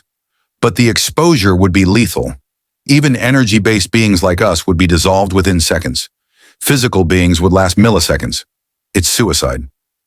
"Then I'll do it." Jean Grey's voice came through the comm with absolute finality. "The Phoenix Force within me exists beyond conventional matter and energy. It might survive long enough to disrupt the cascade." "John, no!" Xavier's mental voice carried desperate prohibition. "The Phoenix is barely contained as it is. Exposing it to quantum dissolution could break your control entirely. You could become Dark Phoenix again, a cosmic force of destruction that consumed a star system last time it manifested fully. The cure would be worse than the disease." "Then we find another way," Picard said firmly. "We do not sacrifice crew members or allies on suicide missions while alternatives exist." Data spoke up quietly. "Captain, I am an android. My positronic brain operates on quantum computational principles, but my consciousness is not energy-based in the way organic beings are. I may be able to survive exposure to the dissolution cascade longer than biological entities, long enough to manually disrupt the quantum harmonics. Data, you're not expendable. No, sir, but I am the logical choice. My computational speed allows me to calculate disruption frequencies in nanoseconds. My android body can withstand environmental extremes that would kill organic beings instantly. And Captain, Data's golden eyes held something that might have been resolve, might have been the android equivalent of courage. I have spent my existence exploring what it means to be alive, to have consciousness, to matter. If I can use that existence to prevent the extinction of 37 sentient beings and the deaths of thousands aboard this ship, then my life will have had measurable meaning. Picard felt the weight of command crushing down on him, to send Data into certain death, to choose logic over emotion, tactical necessity over the value of a friend. But before he could speak, Wolverine's voice cut through the comm. Belay that android sacrifice play. I got a better idea. Cypher, you said you can read the quantum language of reality itself, right? Yes, but I don't understand how that helps. And Jeannie, the Phoenix Force can manipulate fundamental reality, yeah? Theoretically, yes, but... And Professor X, you can merge multiple consciousnesses into a unified gestalt? Create a hive mind temporarily? Xavier's mental voice carried sudden understanding. Logan, what are you proposing? Simple. You telepathically link Cypher, Jean, and the other threshold mutants into one massive consciousness. Cypher reads the Cascade's quantum structure and tells Jean exactly where to strike. Jean channels the Phoenix Force, but controlled, limited, guided by 37 minds working together to keep her grounded. And the threshold mutants use their energy manipulation to amplify and focus her power. That's insane, Beast said over the comm. The psychic strain alone would be massive, Xavier agreed. But Logan is correct. Distributed across multiple consciousness, the burden becomes manageable. And with Cypher's quantum linguistic abilities guiding Jean's reality manipulation, we could theoretically disrupt the dissolution cascade without sacrificing anyone. But the timing must be perfect. We'll have one chance. If Jean's control slips even slightly, she'll have 37 energy beings and one very stubborn telepath keeping her anchored to reality, Wolverine said firmly. We've watched Jean fight the Phoenix for years. Time we helped her win. Jean's voice carried across the comm, tears evident but determination stronger. I'm willing to try, but Professor, if you sense the Phoenix breaking free, if Dark Phoenix starts to emerge, then I'll do what I've always done, Jean. I'll bring you home. All of us will. The Purity Protocol's dissolution cascade was reaching critical mass. Data's readings showed less than 90 seconds until the quantum field became self-sustaining and unstoppable. Do it, Picard commanded. All of you, save us. Save the threshold mutants, and come back alive. In Cargo Bay 5, Xavier's telepathy exploded outward with unprecedented power, linking 37 threshold mutants, Jean Grey, and himself into a unified consciousness. For one eternal moment, they were not individuals but a collective. 39 minds thinking as one, sharing memories, experiences, fears, and hopes across the boundaries of identity itself. Cypher's quantum linguistic abilities decoded the dissolution cascade structure, translating reality's fundamental language into patterns the Gestalt consciousness could comprehend. Jean felt the Phoenix Force surge within her, burning with cosmic fury at this attempt to unravel existence itself. But the 37 threshold mutants and Xavier's iron discipline held her anchored, channeled her power with precision instead of releasing it in uncontrolled destruction. There, Cypher's consciousness indicated, showing the cascade's critical node, a quantum harmonic frequency buried deep in the weapon structure. Strike there, disrupt that frequency, and the entire cascade collapses. I see it, John replied. Her consciousness merged with the Phoenix, yet still distinctly herself. Amplify me. Channel everything you have. Make me bright enough to burn through quantum dissolution itself. The threshold mutants poured their energy into Jean Grey, 37 beings of pure consciousness merging with the Phoenix Force. For one impossible instant, Jean Grey became something beyond classification. Neither human nor mutant nor cosmic entity, but all three simultaneously. She struck. The Phoenix Force, guided by Cypher's understanding and amplified by the Threshold mutant's energy, lanced across space and drove directly into the dissolution cascade's heart. Reality screamed as fundamental forces clashed. Quantum dissolution met cosmic fire, and for a moment that stretched into eternity, the outcome hung uncertain. Then the cascade shattered. The quantum field collapsed not into destructive expansion, but into harmless dissipation, its energy bleeding away into background radiation. The Purity Protocol's ultimate weapon, the device that had exterminated billions in another reality, died with a whimper instead of reality-ending catastrophe. The Gestalt consciousness fractured, 39 minds separating back into individuals. Jean collapsed in the Blackbird, her body smoking with barely contained cosmic power, but her consciousness still her own. The Threshold mutants flickered but stabilized, their energy forms intact, and Xavier sagged in his chair, exhausted beyond measure but smiling with pride. "They did it," Riker breathed, watching sensors confirm the cascade's collapse. "They actually did it." The Purity Protocol fleet hung in space, their ultimate weapon defeated, their ships crippled by Magneto's electromagnetic assault and the X-Men's coordinated attacks. The commander's augmented face showed disbelief, rage, and finally, despair. "Impossible. The dissolution cascade is unstoppable once initiated. How did—" "You made a tactical error," Picard said coldly.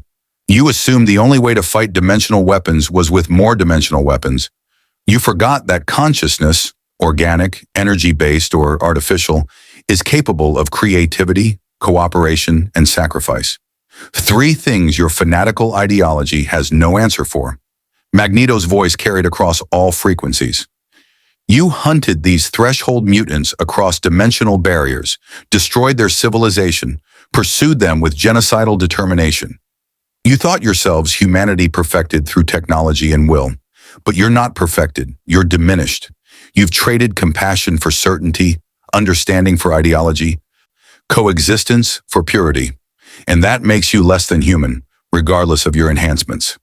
Surrender," Picard commanded. "You're defeated. Your weapons are disabled. Your ultimate weapon has failed. Stand down and you'll be remanded to Federation custody for trial on charges of attempted genocide and interdimensional aggression." The Purity Commander's augmented eyes flickered with calculations, quantum processors running through scenarios at inhuman speed. Then she made her choice. "Purity Protocol vessels initiate self-destruct. We will not be taken prisoner by mutant sympathizers. We will not live in universes where genetic aberrations are tolerated. If we cannot complete our mission, we'll deny you the satisfaction of judgment." "No!" Picard shouted. "Transporters, emergency beam out. Get their crews off those ships." But the Purity Protocol had planned for this contingency. Their self-destruct sequences included transporter scramblers, making beam out impossible. Within seconds, all 17 vessels detonated simultaneously. Antimatter explosions that consumed ships and crews in cascades of annihilating light. When the light faded, only debris remained. 17 vessels, thousands of Purity Protocol fanatics, gone in instants of self-chosen annihilation. The bridge was silent with the weight of unnecessary death. "Captain's log supplemental," Picard recorded hours later, after the battle damage assessments were complete, after the wounded were treated, after the reality of what they'd witnessed had time to settle. "We have defeated the Purity Protocol's incursion into our reality. 37 Threshold mutants survive, refugees from a universe where evolution itself became a death sentence. The X-Men proved once again that power tempered by conscience is civilization's greatest defense against hatred. But the cost? The Purity Protocol chose death over surrender, ideology over existence. Thousands of beings consumed by certainty so absolute they preferred oblivion to questioning their premises. It is perhaps the most tragic waste of life I have witnessed in my career." In the observation lounge, Federation X-Men and Threshold mutants gathered in exhausted fellowship. Jean Grey sat wrapped in a thermal blanket, her body still recovering from channeling the Phoenix Force. Xavier's wheelchair was surrounded by the Threshold mutants, their energy forms pulsing with grateful luminescence. "You saved us," Moira said, her sapphire form somehow conveying emotion despite lacking conventional features. "Not just from immediate death, but from the philosophical certainty that the multiverse had no place for beings like us. You proved that evolution doesn't mandate isolation or persecution. That consciousness, in whatever form it takes, can choose cooperation over conflict. The Federation Council has granted you provisional asylum, Picard informed her. You'll be relocated to a protected space station where your energy forms can exist safely while diplomatic protocols are established. It's not a permanent solution, but it gives you time.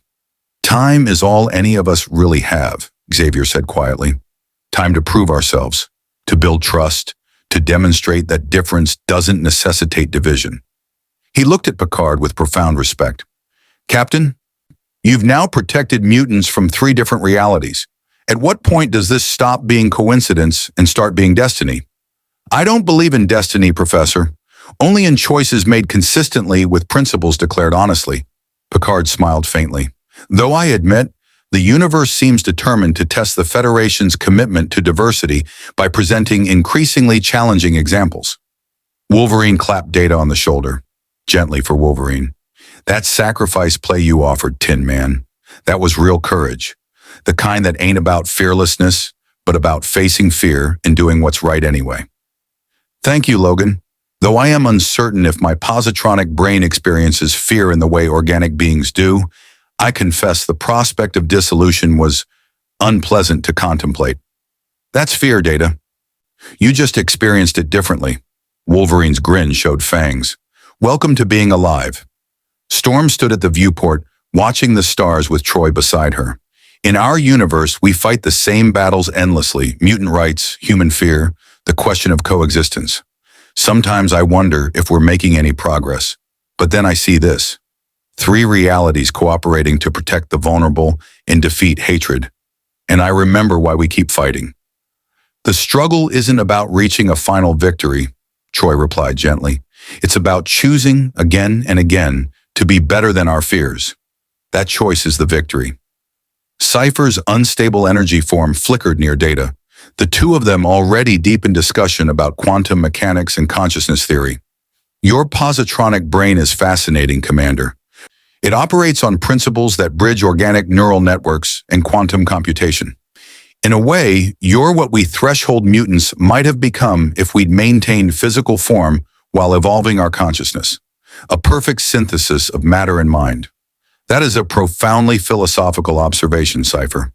Perhaps you and I could collaborate on research regarding the nature of consciousness across different substrates: biological, quantum, and positronic. I would enjoy that immensely. Magneto stood apart from the others, his expression contemplative as he watched the debris field where the Purity Protocol fleet had self-destructed. Xavier's telepathy touched him gently. You're thinking about the camps, Eric. About the fanatics who exterminated millions in the name of genetic purity. The Purity Protocol called themselves humanity perfected, Magneto replied mentally. The Nazis called themselves the master race. Different ideologies, different technologies, but the same fundamental hatred. The same willingness to commit genocide rather than accept that difference doesn't diminish humanity. And yet here we are, Eric, fighting alongside humans, androids, and energy beings to protect that principle. Perhaps that's the victory, not defeating hatred once and for all, but choosing to oppose it consistently across time and space. Perhaps. Though I confess, Charles, sometimes I grow weary of teaching the same lessons to each generation, of proving mutants deserve existence again and again to species that should know better. Then we find strength in allies like Captain Picard. In beings like Data who choose compassion despite not being programmed for it, in threshold mutants who retain their ethics despite transcending physical limitation. We're not alone in this struggle, old friend. That matters more than you think. Magneto's slight smile acknowledged the truth of Xavier's words. Rogue approached Jean, sitting beside her quietly. You okay, Sugar? That Phoenix channeling looked rough. I'm alive, I'm still me. That's more than I feared during the Gestalt. Jean's green eyes held shadows. For a moment, Rogue, I was 39 different people simultaneously. I felt Cypher's understanding of quantum reality, Xavier's burden of leadership, the threshold mutant's terror of dissolution, and beneath it all, the Phoenix burning with cosmic fury at beings who dare try to unravel existence itself. Keeping control took everything I had. But you did keep control. That's what matters. This time. But Rogue, each time I touch the Phoenix, it gets harder to pull back. Someday I might not be strong enough. Someday I might become the monster everyone fears. Rogue took Jean's hand carefully, her powers controlled enough now for brief contact. Then when that day comes, we'll be there, all of us, to bring you back, just like we did today. You ain't alone in that fight, Jean. None of us are alone anymore. As the gathering dispersed to rest and recover, Picard stood at the viewport with Xavier, both of them watching the quantum beacon's faint signals marking the boundaries between realities. This won't be the last time, will it? Picard said quietly. The dimensional barriers are weakened. Other factions from other realities will discover the pathways we've created. Probably not, Xavier agreed. We've opened doors between universes, created relationships that transcend dimensional boundaries. That brings risks, yes, but also opportunities. Imagine what we could learn from each other, what problems we could solve together that neither reality could solve alone. Or imagine the conflicts we could export, the wars that could spread across dimensional barriers. That's always the risk with connection, Jean-Luc, with reaching beyond our comfortable isolation to touch the genuinely other. We could be hurt, we could fail, but the alternative is stagnation. Each reality locked in its own quantum bubble, facing its challenges alone, never knowing that help exists just beyond the dimensional veil. Xavier's telepathy touched Picard with gentle certainty. You're a bridge builder, Captain. So am I. We create connections where none existed. And yes, sometimes bridges let dangers cross, but far more often, they let friends reach each other. Then I suppose we'd better maintain these bridges, Picard said, and remain vigilant for threats that might cross them. Agreed, though I suspect vigilance will be easier knowing we have allies ready to respond. The X-Men will continue monitoring our reality's dimensional barriers. If threats emerge, we'll come. And if your Federation faces challenges you need help with, I'll remember that allies exist beyond the stars and beyond reality itself. The X-Men began their departure preparations, their dimensional gateway technology charged and ready. One by one, they said farewells, not goodbyes, but acknowledgments that this was merely one chapter in a longer story. As Xavier's wheelchair approached the gateway, he paused one final time. Captain Picard, I've lived through decades of mutant struggles. I've seen humanity at its worst and occasionally at its best. And I've learned that the question isn't whether different beings can coexist, it's whether they choose to. You chose to protect us when we arrived helpless in your universe. You chose to fight alongside us against the Purity Protocol. Those choices matter more than you know. They prove that the Federation's ideals aren't just rhetoric. They're principles worth defending across dimensional boundaries. And you've proven that power doesn't corrupt inevitably, Picard replied, that beings with abilities beyond normal parameters can choose restraint, compassion, protection over domination. Your X-Men are a testament to the idea that how we use our gifts matters more than what gifts we possess. Xavier smiled. Then perhaps between us, the Federation and the X-Men, we can build something unprecedented, an interdimensional alliance based not on trade or political advantage, but on shared commitment to protecting consciousness in all its diverse forms. I'd be honored to help build that alliance, Professor. The X-Men crossed through the dimensional gateway, returning to their universe and their endless struggle. The portal collapsed behind them. Reality sealing, but not completely. The quantum beacons remained active, silent sentinels watching for threats and opportunities across the boundaries between realities. In Cargo Bay 5, the Threshold mutants prepared for transport to their new sanctuary. Moira approached Picard one final time, her energy form pulsing with colors that might have been gratitude. We're going to survive because of you. 37 lives saved from extinction because one starship captain chose principle over pragmatism. Thank you, Jean-Luc Picard. We'll remember this. And if you ever need beings who can manipulate quantum reality itself, who understand consciousness at levels beyond physical comprehension, call us. We owe you our existence. That debt is not one we take lightly. No debt exists between allies, Picard said firmly. Only mutual commitment to each other's survival and dignity. Then we're honored to be your allies. The Threshold mutants transferred to specialized transport vessels, their energy forms finally safe, finally granted sanctuary, in a universe that chose to protect them, despite their strangeness. On the Enterprise bridge, Picard settled into his captain's chair, exhausted but satisfied. Riker stood beside him, both of them watching the stars return to their familiar, peaceful arrangement. "Captain, we've now fought beside the X-Men twice, protected refugees from 3 different realities, and established what amounts to a multiversal defense pact. Starfleet Command is going to have questions." "Let them question," Picard said. "We did what the Federation was created to do, protected the vulnerable, opposed genocide, and proved that diversity, even across dimensional barriers, strengthens rather than threatens civilization." Data spoke from his station. "Captain, I am detecting quantum fluctuations stabilizing. The dimensional barriers are healing, though complete restoration will require decades. We have, quite literally, changed the structure of reality through our actions. For better or worse? Unknown, Captain, but I believe for better. The connections we have forged suggest that consciousness, in whatever form it manifests, seeks connection over isolation. That principle may prove more fundamental than the dimensional barriers that temporarily separate us." Picard smiled. "Then let's hope those connections endure, Commander, and that when we need them most, our allies across reality answer as swiftly as we've answered them." The Enterprise turned from the battle site, heading towards Starbase 234 for repairs and the inevitable debriefings. But Picard's mind was already on the future, on the quantum beacons watching dimensional barriers, on the X-Men standing ready to respond across realities, on the threshold mutants building new lives in Federation space. The mutant question had become a multiversal question, and the Federation, imperfect, struggling, constantly learning, had proven itself worthy of answering it.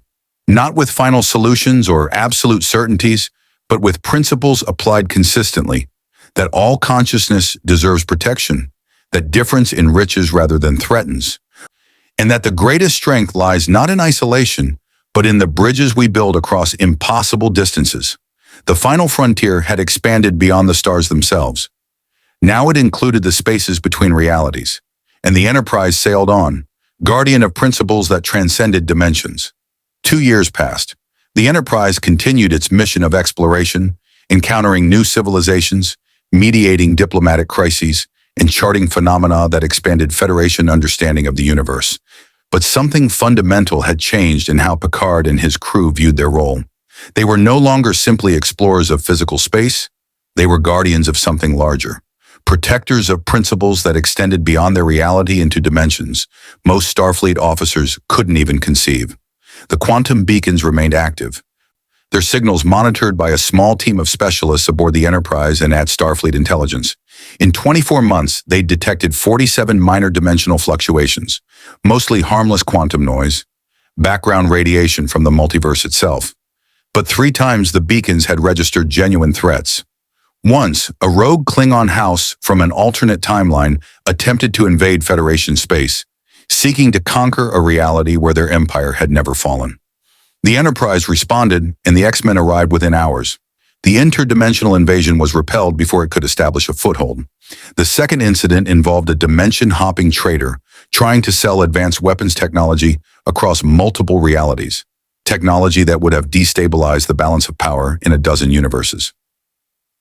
Section 31 attempted to acquire the traitor for their own purposes, but Picard and Xavier worked together to ensure the traitor faced justice in a neutral dimension, their weapons destroyed. The third time, something stranger happened. The quantum beacons detected what data could only describe as dimensional refugees, beings fleeing some catastrophe in their home reality, desperately seeking asylum anywhere they could find it. The Enterprise had taken them in, provided humanitarian aid, and helped them find sanctuary on a Federation colony world where their unique biology could be accommodated. Each incident strengthened the bond between the Federation and the X-Men. What had begun as crisis response evolved into genuine partnership. Scientists from both universes collaborated on dimensional research. Diplomatic protocols were established for cross-dimensional incidents, and gradually, carefully, the knowledge of alternate realities began spreading through Federation space, classified still, but no longer the exclusive secret of a few ships and admirals. Now in the Enterprise's observation lounge, Picard sat reviewing reports from the Threshold Mutant Sanctuary. Moira McTaggart's latest communication was encouraging. The energy-based refugees had not only survived but thrived, establishing a community that contributed to Federation's scientific research while maintaining their distinctiveness. Several had even volunteered to serve as dimensional monitors, their quantum perception abilities making them ideal sentinels against cross-reality threats. His door chimed. "Come!" Data entered, his expression holding that subtle tension that indicated significant news. "Captain, I am detecting unusual activity from all quantum beacons simultaneously. Not a threat signature, but something I have not observed before. Multiple dimensional gateways are opening, not forced breaches like invasions, but controlled portals. And Captain, I am receiving hails from Professor Xavier, from Moira MacTaggart, from Captain Sisko at Deep Space Nine, and from Admiral Janeway at Starfleet Command." Picard felt anticipation mixed with apprehension. "Put them all through. Conference mode." The view screen split into multiple images. Xavier appeared from the X-Mansion, his expression holding barely contained excitement. Moira's sapphire energy form pulsed from the Threshold Sanctuary. Captain Benjamin Sisko stood on Deep Space Nine's Operations Center, his arms crossed but his expression intrigued. And Admiral Catherine Janeway, recently promoted after Voyager's return from the Delta Quadrant, looked tired but intensely focused. "Captain Picard," Janeway began without preamble. "3 hours ago, Starfleet received a message transmitted simultaneously across 17 different quantum frequencies. A message claiming to originate from something calling itself the Interdimensional Council. Representatives from multiple realities seeking formal diplomatic contact with the Federation." Xavier continued the explanation. "We received the same message in our reality, as did apparently dozens of other universes. Someone or something has been monitoring the dimensional barriers for years, watching civilizations that have begun exploring cross-reality relationships. And they've decided it's time for formal first contact. First contact with the multiverse itself," Sisko said, his deep voice carrying the weight of someone who dealt with the prophets and understood that reality was far stranger than conventional physics suggested. The message was clear. Any civilization that has established stable cross-dimensional relationships is invited to send representatives to a neutral dimension, a space that exists between realities, accessible through precisely calibrated quantum gates. Moira's energy form pulsed with urgency. "Captain Picard, the Interdimensional Council claims to have existed for millennia, monitoring realities and occasionally intervening to prevent multiversal catastrophes. They say that the connections we've forged, the Federation's alliance with the X-Men, our protection of dimensional refugees, has brought us to their attention. They want to meet with those responsible for creating stable interdimensional cooperation, which means you, Jean-Luc," Janeway said directly, "and Professor Xavier. The Council specifically requested your presence, along with representatives from the Threshold Mutants and any other parties involved in establishing cross-reality protocols." Picard processed the implications. An interdimensional council, beings who monitor and potentially govern relationships between realities. "Admiral, this could be the most significant first contact in Federation history, or the most dangerous. We know nothing about their intentions, their capabilities, or their authority." "Which is precisely why we're sending our best diplomat and our flagship," Janeway replied. "Captain, you're authorized to attend this meeting. Professor Xavier has agreed to accompany you. The Threshold Mutants will send Moira and Cypher, and Captain Sisko will represent Deep Space Nine's perspective. His experience with the prophets gives him unique insight into beings that exist outside conventional reality." Sisko nodded. "The prophets exist outside linear time in the Celestial Temple. If this interdimensional council operates on similar principles, existing between realities rather than within them, I may be able to communicate with them in ways traditional diplomacy cannot." Xavier's telepathy touched Picard's mind privately. "Jean-Luc, this feels significant, not dangerous necessarily, but important in ways we can't yet understand. We've been playing with dimensional barriers, opening doors without fully comprehending the architecture we're manipulating. Perhaps it's time we learn from those who've been doing this for millennia." "When does the Council want to meet?" Picard asked. 72 hours, Janeway said. "The quantum gates will open at coordinates we're transmitting now. You'll take the Enterprise. Professor Xavier will cross dimensions with a small X-Men team. The Threshold Mutants will travel independently, and Captain Sisko will bring the Defiant through the wormhole and join you at the rendezvous point." "What are we walking into, Admiral?" Janeway's expression held honest uncertainty. I don't know, Jean-Luc, but whatever the Interdimensional Council represents, it's been watching us, evaluating our choices. And apparently, we've passed some kind of test. Now they want to see if we're ready for whatever comes next. The transmission ended. Picard sat in silence for a long moment, considering the magnitude of what they were about to attempt. First contact with beings that existed between realities, that potentially governed relationships across the multiverse itself. Data, he said quietly, assemble the senior staff and send a secure transmission to Professor Xavier. If we're going to meet the powers that monitor dimensional barriers, we'd better be prepared for anything. 72 hours later, the Enterprise arrived at the specified coordinates, empty space in an unremarkable sector between Federation and Romulan territory.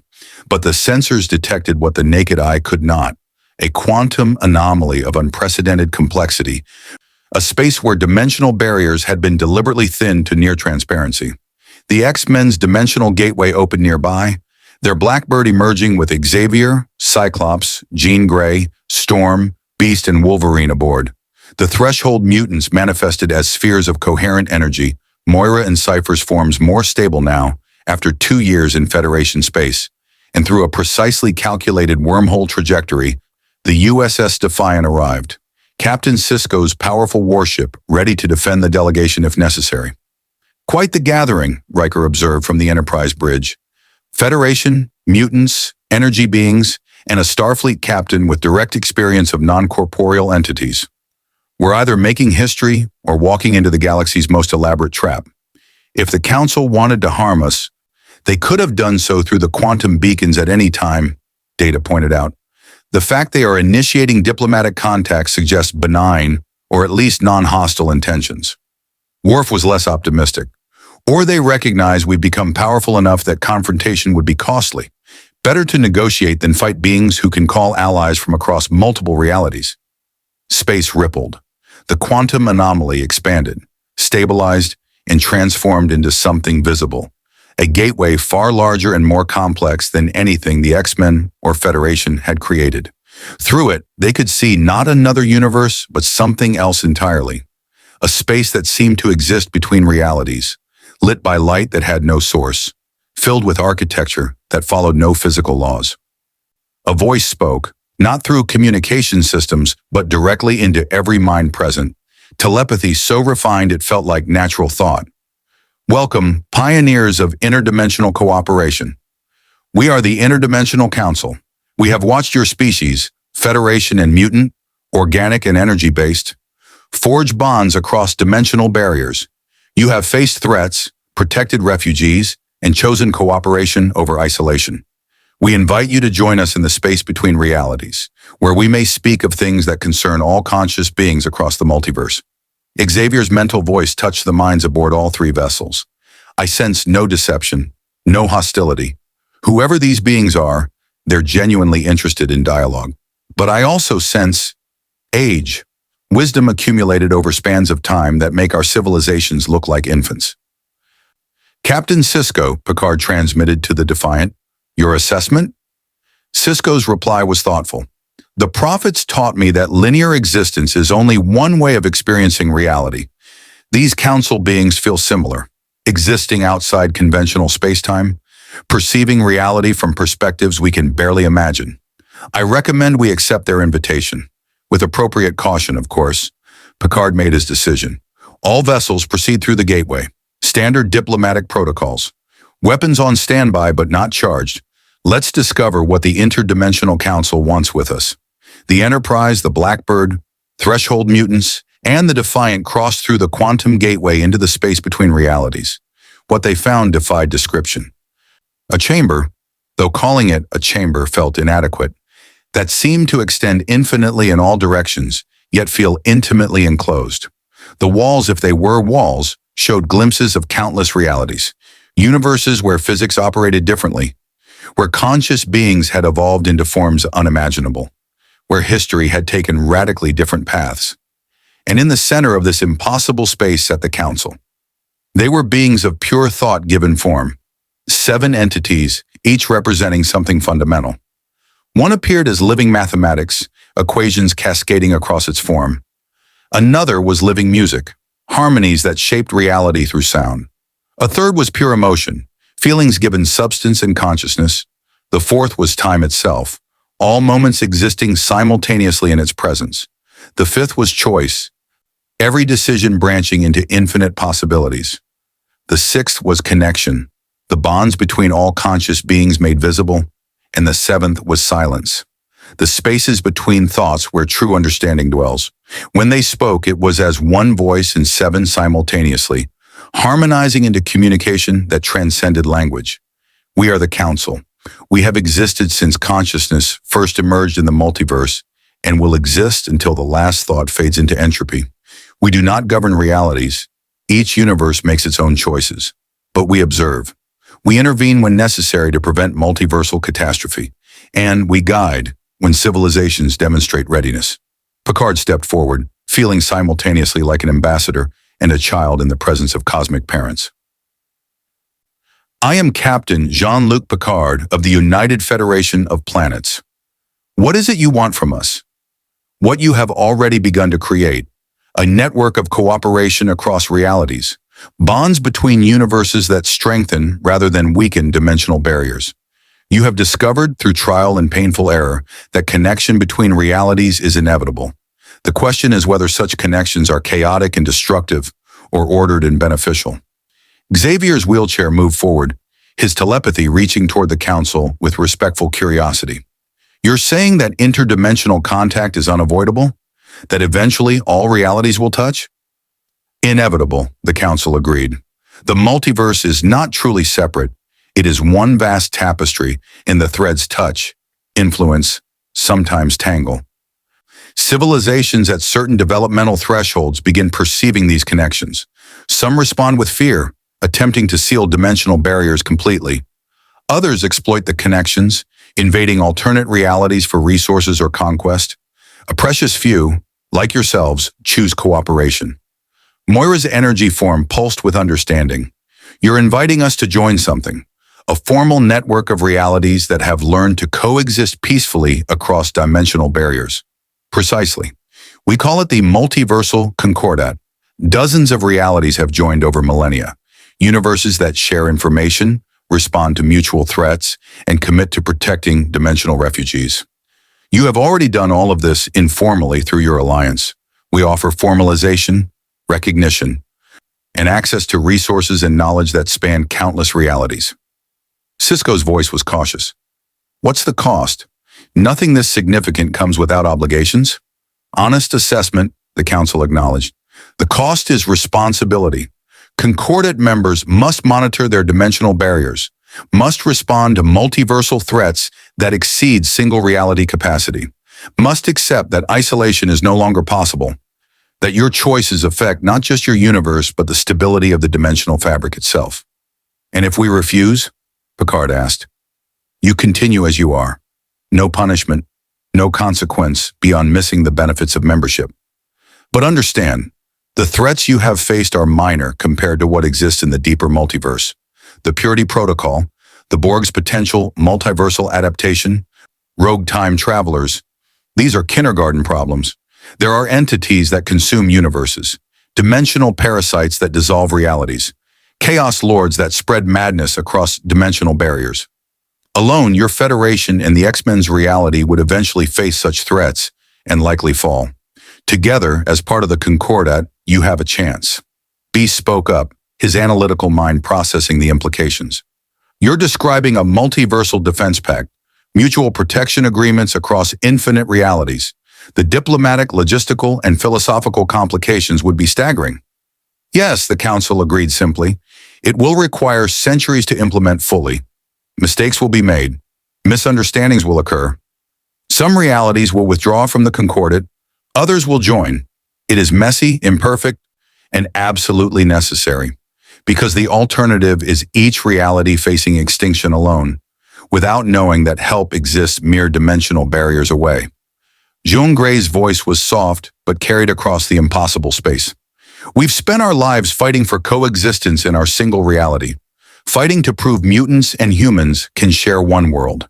And now you're saying that fight extends across infinite worlds? That we have to convince infinite civilizations that cooperation trumps conflict? Not infinite. Most realities never develop consciousness capable of perceiving dimensional barriers. Most that do destroy themselves before achieving interdimensional capability. You are rare, precious, and powerful. Your choice to cooperate rather than conquer makes you invaluable. Yes, the fight extends beyond your reality. But you do not fight alone. The Council's form shifted, showing images.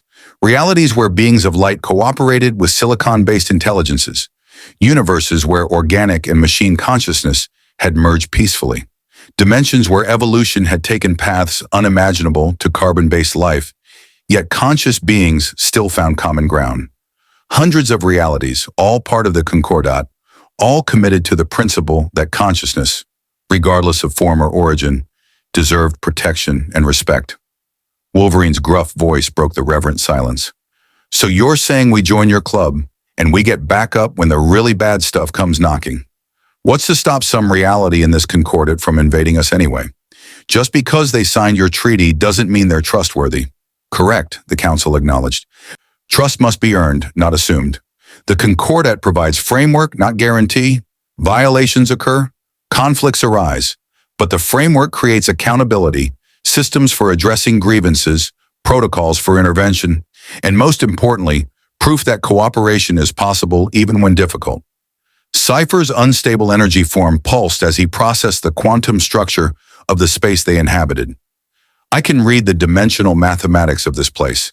The Council isn't lying. They've created stable connections between dozens of realities. The energy expenditure alone should be impossible, yet here it is. They're operating on principles that make my quantum linguistic abilities look like children's alphabet blocks. We have had millennia to practice, the Council said with something that might have been humor. You have had years, but you have learned more in those years than many realities learn in centuries. That rapid growth, that capacity to adapt and innovate, is precisely why we want you in the concordat. Picard looked at Xavier, Cisco, Moira, and the assembled representatives from three realities. He saw uncertainty, hope, fear, and determination in varying measures. May we have time to consult? Picard asked the Council. This decision affects billions across multiple realities. It deserves careful consideration. Of course, we exist outside linear time. For us, a moment and a millennium are equivalent. Take the time you need. The space shifted subtly, creating a bubble of privacy where the Federation, mutant, and threshold representatives could confer without Council observation. Thoughts? Picard asked simply. Cisco spoke first. The prophets exist outside linear time, but even they don't claim to monitor the entire multiverse. These Council beings are operating on scales that make the Q continuum look provincial. If they're genuine, and I believe they are, they represent the closest thing to benevolent cosmic governance I've ever encountered. Or they're extraordinarily skilled manipulators, Worf countered. Beings of such power could easily deceive us. Xavier's telepathy had been gently probing the edges of the Council's consciousness. Not invasive scanning, but respectful inquiry. They're not deceiving us. I can't read their full thoughts. Their minds operate on dimensions I can barely perceive. But I sense genuine concern for consciousness across realities. They've witnessed universes die. Civilizations extinguish themselves through isolation or aggression. They're trying to prevent that from happening to us. But at what cost? Storm asked. We'd be accepting responsibility for threats we can't even imagine, committing our reality to defend others, potentially sacrificing ourselves for universes we've never even visited. Isn't that what we already do? Jean replied. We risked our lives protecting the Enterprise when the Purity Protocol attacked. Captain Picard protected us when we first arrived in his universe. We've already chosen to defend each other across dimensional barriers. This just formalizes what we've proven works. Beast added his analysis. From a purely strategic perspective, joining the concordat provides access to knowledge and resources that could advance both our realities by centuries. Medical technology, dimensional physics, cultural exchange, the benefits are substantial, and the obligations, responding to multiversal threats, are things we'd likely face anyway as our interdimensional presence grows. Moira's energy form brightened with conviction. My people exist only because this alliance worked. The threshold mutants would be extinct if not for cooperation across realities. I vote yes. Join the concordat. Formalize the principles that saved our lives. Cyclops looked at Picard. Captain, you've protected mutants multiple times now. Risk your ship and crew for principles you believe in. What does your gut tell you? Picard was quiet for a long moment, thinking of all the impossible choices he'd faced in his career. The Borg Q's judgment of humanity, first contacts that could have gone catastrophically wrong, and through it all, one principle had guided him, that consciousness deserved protection, that diversity strengthened rather than threatened, and that the Federation's highest calling was to build bridges across divides that seemed impossible to cross. I believe, he said slowly, that the Council is offering us a chance to be part of something larger than ourselves, larger than our individual realities. They're asking if we have the courage to acknowledge that our universe is one thread in an infinite tapestry, and that the tapestry is stronger when threads are woven together rather than left isolated. He looked at each representative. The Federation was founded on the principle that diverse beings could coexist peacefully if they chose to. We've spent 2 centuries proving that principle within our reality. Now we have the opportunity to prove it across realities. I say we take it. Xavier nodded slowly. The X-Men have spent decades fighting for coexistence on one Earth. The struggle has been brutal, painful, and often seemingly hopeless. But every time we've succeeded, every time we've proven mutants and humans can cooperate, it's been worth the cost. If joining the concordat means expanding that fight across infinite Earths, then we fight. Because the alternative is accepting that consciousness will always be divided, always at war with itself. And I refuse to believe that's inevitable. Sisko smiled faintly. The prophets sent me visions of this moment. I didn't understand them at the time. Images of infinite realities connected, of consciousness spanning dimensions. Now I see what they were showing me. This is where linear existence intersects with something greater. I recommend we accept the Council's invitation. One by one, the others voiced agreement, some enthusiastic, some cautious, but all recognizing that the opportunity before them was unprecedented and potentially transformative. They returned to the Council's presence. We accept, Picard said formally. On behalf of the United Federation of Planets, we request membership in the multiversal concordat. The X-Men in our reality join as well, Xavier added, with the understanding that we'll make mistakes, struggle with the implications, and probably create as many problems as we solve, but we'll do it together. The threshold mutants stand with our allies, Moira confirmed. The Council's response was profound satisfaction that resonated through the impossible space. Accepted. Welcome to the concordat, pioneers. You are now part of something ancient and ever new. You will have access to the concordat archive, knowledge spanning countless realities. You will receive dimensional emergency broadcasts when threats arise, and you will contribute your own experiences, your struggles and triumphs to the collective wisdom that helps other realities facing similar challenges. The space transformed.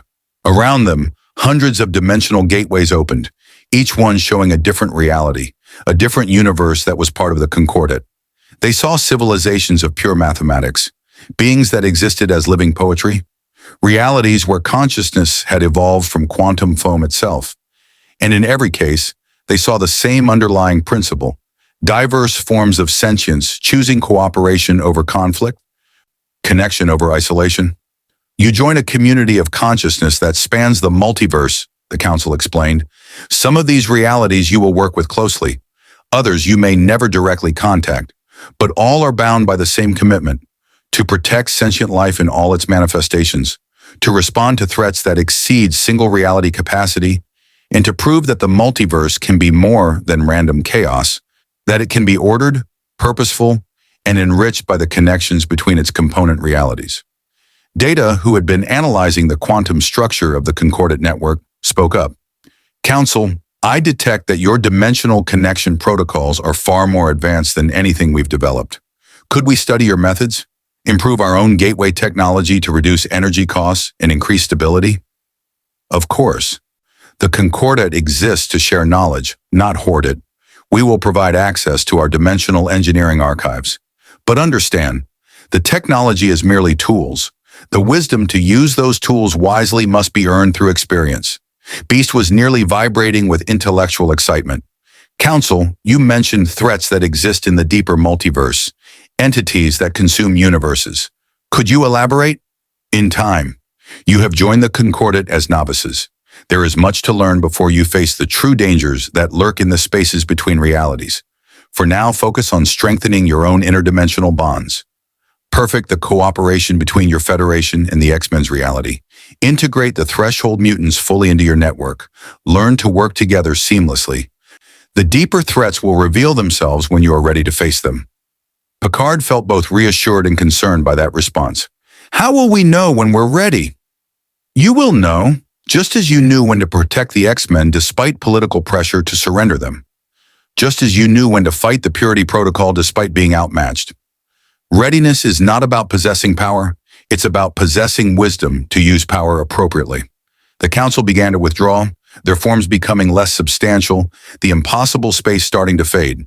But before they vanished completely, the being composed of connection, the sixth entity, spoke directly to Picard and Xavier. You two have forged something precious, a bond between realities built on mutual respect, shared principles, and genuine friendship. Such bonds are the foundation of the concordat. Nurture it, let it grow, and when the time comes, and it will come, you will discover that the connections you've built across dimensional barriers are stronger than any weapon, more resilient than any defense, more powerful than any force the multiverse can conjure. The future is uncertain. The multiverse is dangerous, but you do not face it alone. Remember that in the dark moments ahead. Then the Council was gone. The impossible space collapsed gently, returning the vessels and beings to normal space. But something fundamental had changed. They were no longer isolated realities pursuing separate destinies.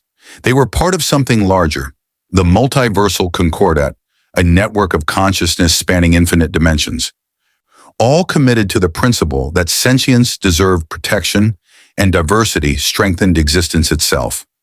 On the Enterprise bridge, Picard looked at the view screen showing the X-Men's Blackbird, the Threshold Mutants' energy forms, and the Defiant holding formation nearby.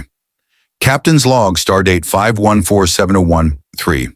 We have made first contact with the Interdimensional Council and accepted membership in the Multiversal Concordat.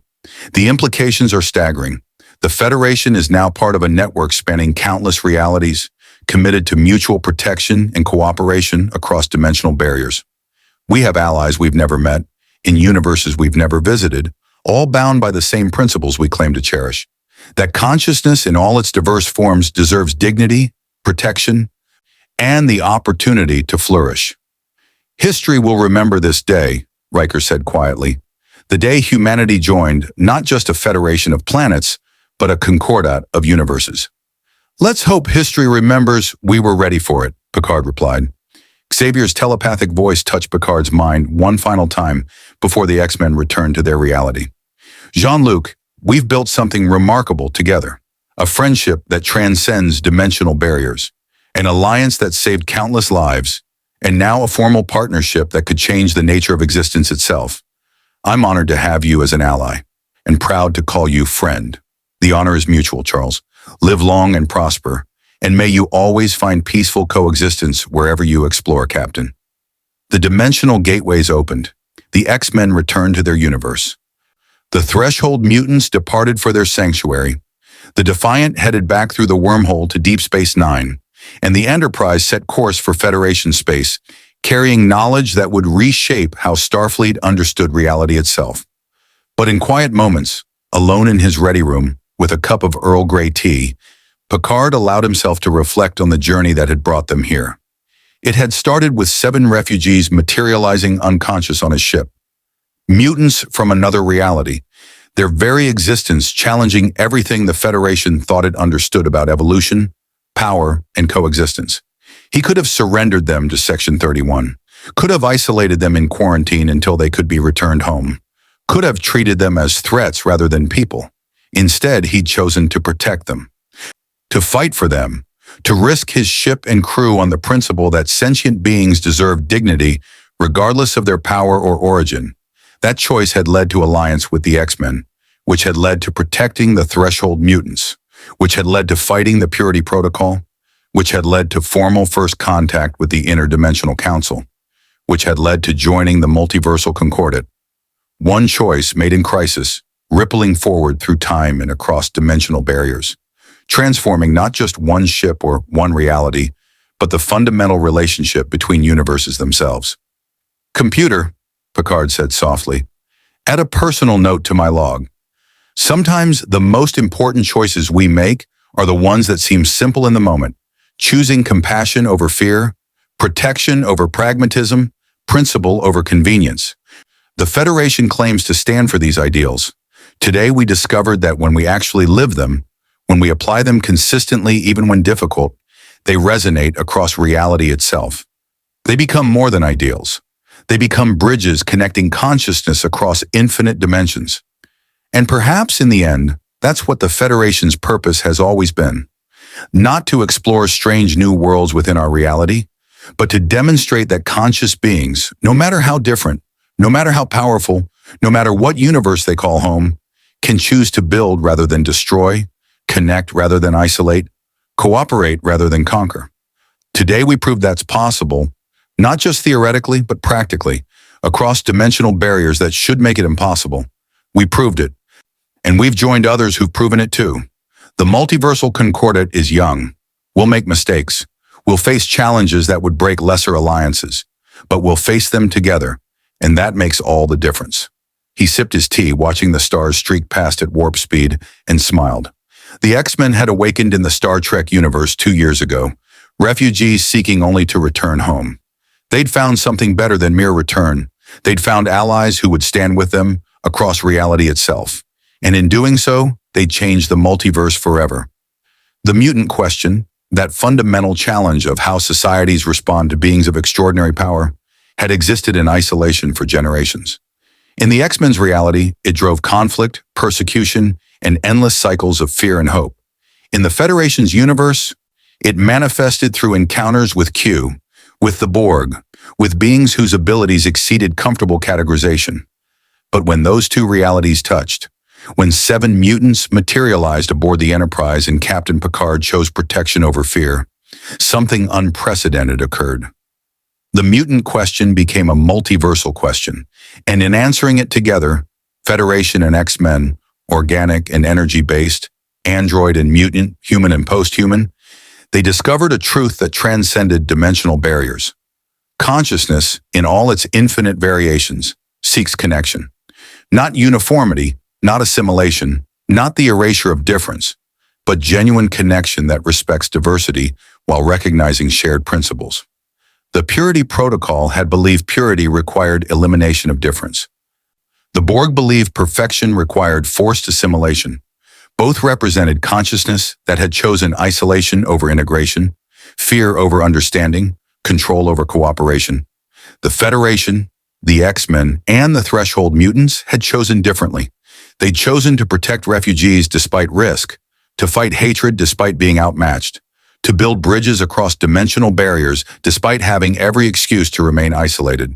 And in making those choices, they'd proven something the Interdimensional Council had hoped to see: that consciousness could evolve beyond tribalism, beyond xenophobia, beyond the comfortable lie that isolation provides safety.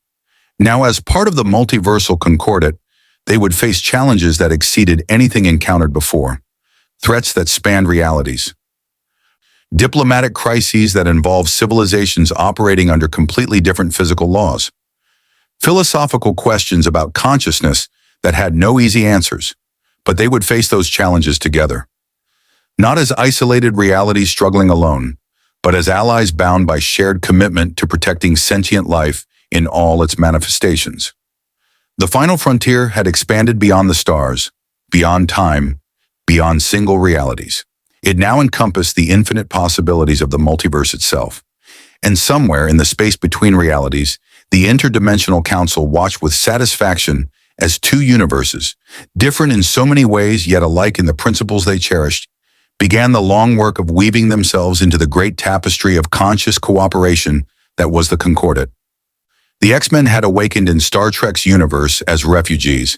They'd become allies, and ultimately, they'd become proof that the dream both universes shared, that diverse beings could coexist peacefully if they chose to, was not just possible but inevitable.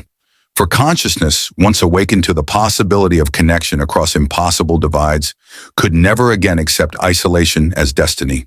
The bridges had been built, the alliances forged, the principles proven, and across infinite dimensions, consciousness recognized consciousness and said the only words that mattered, you exist.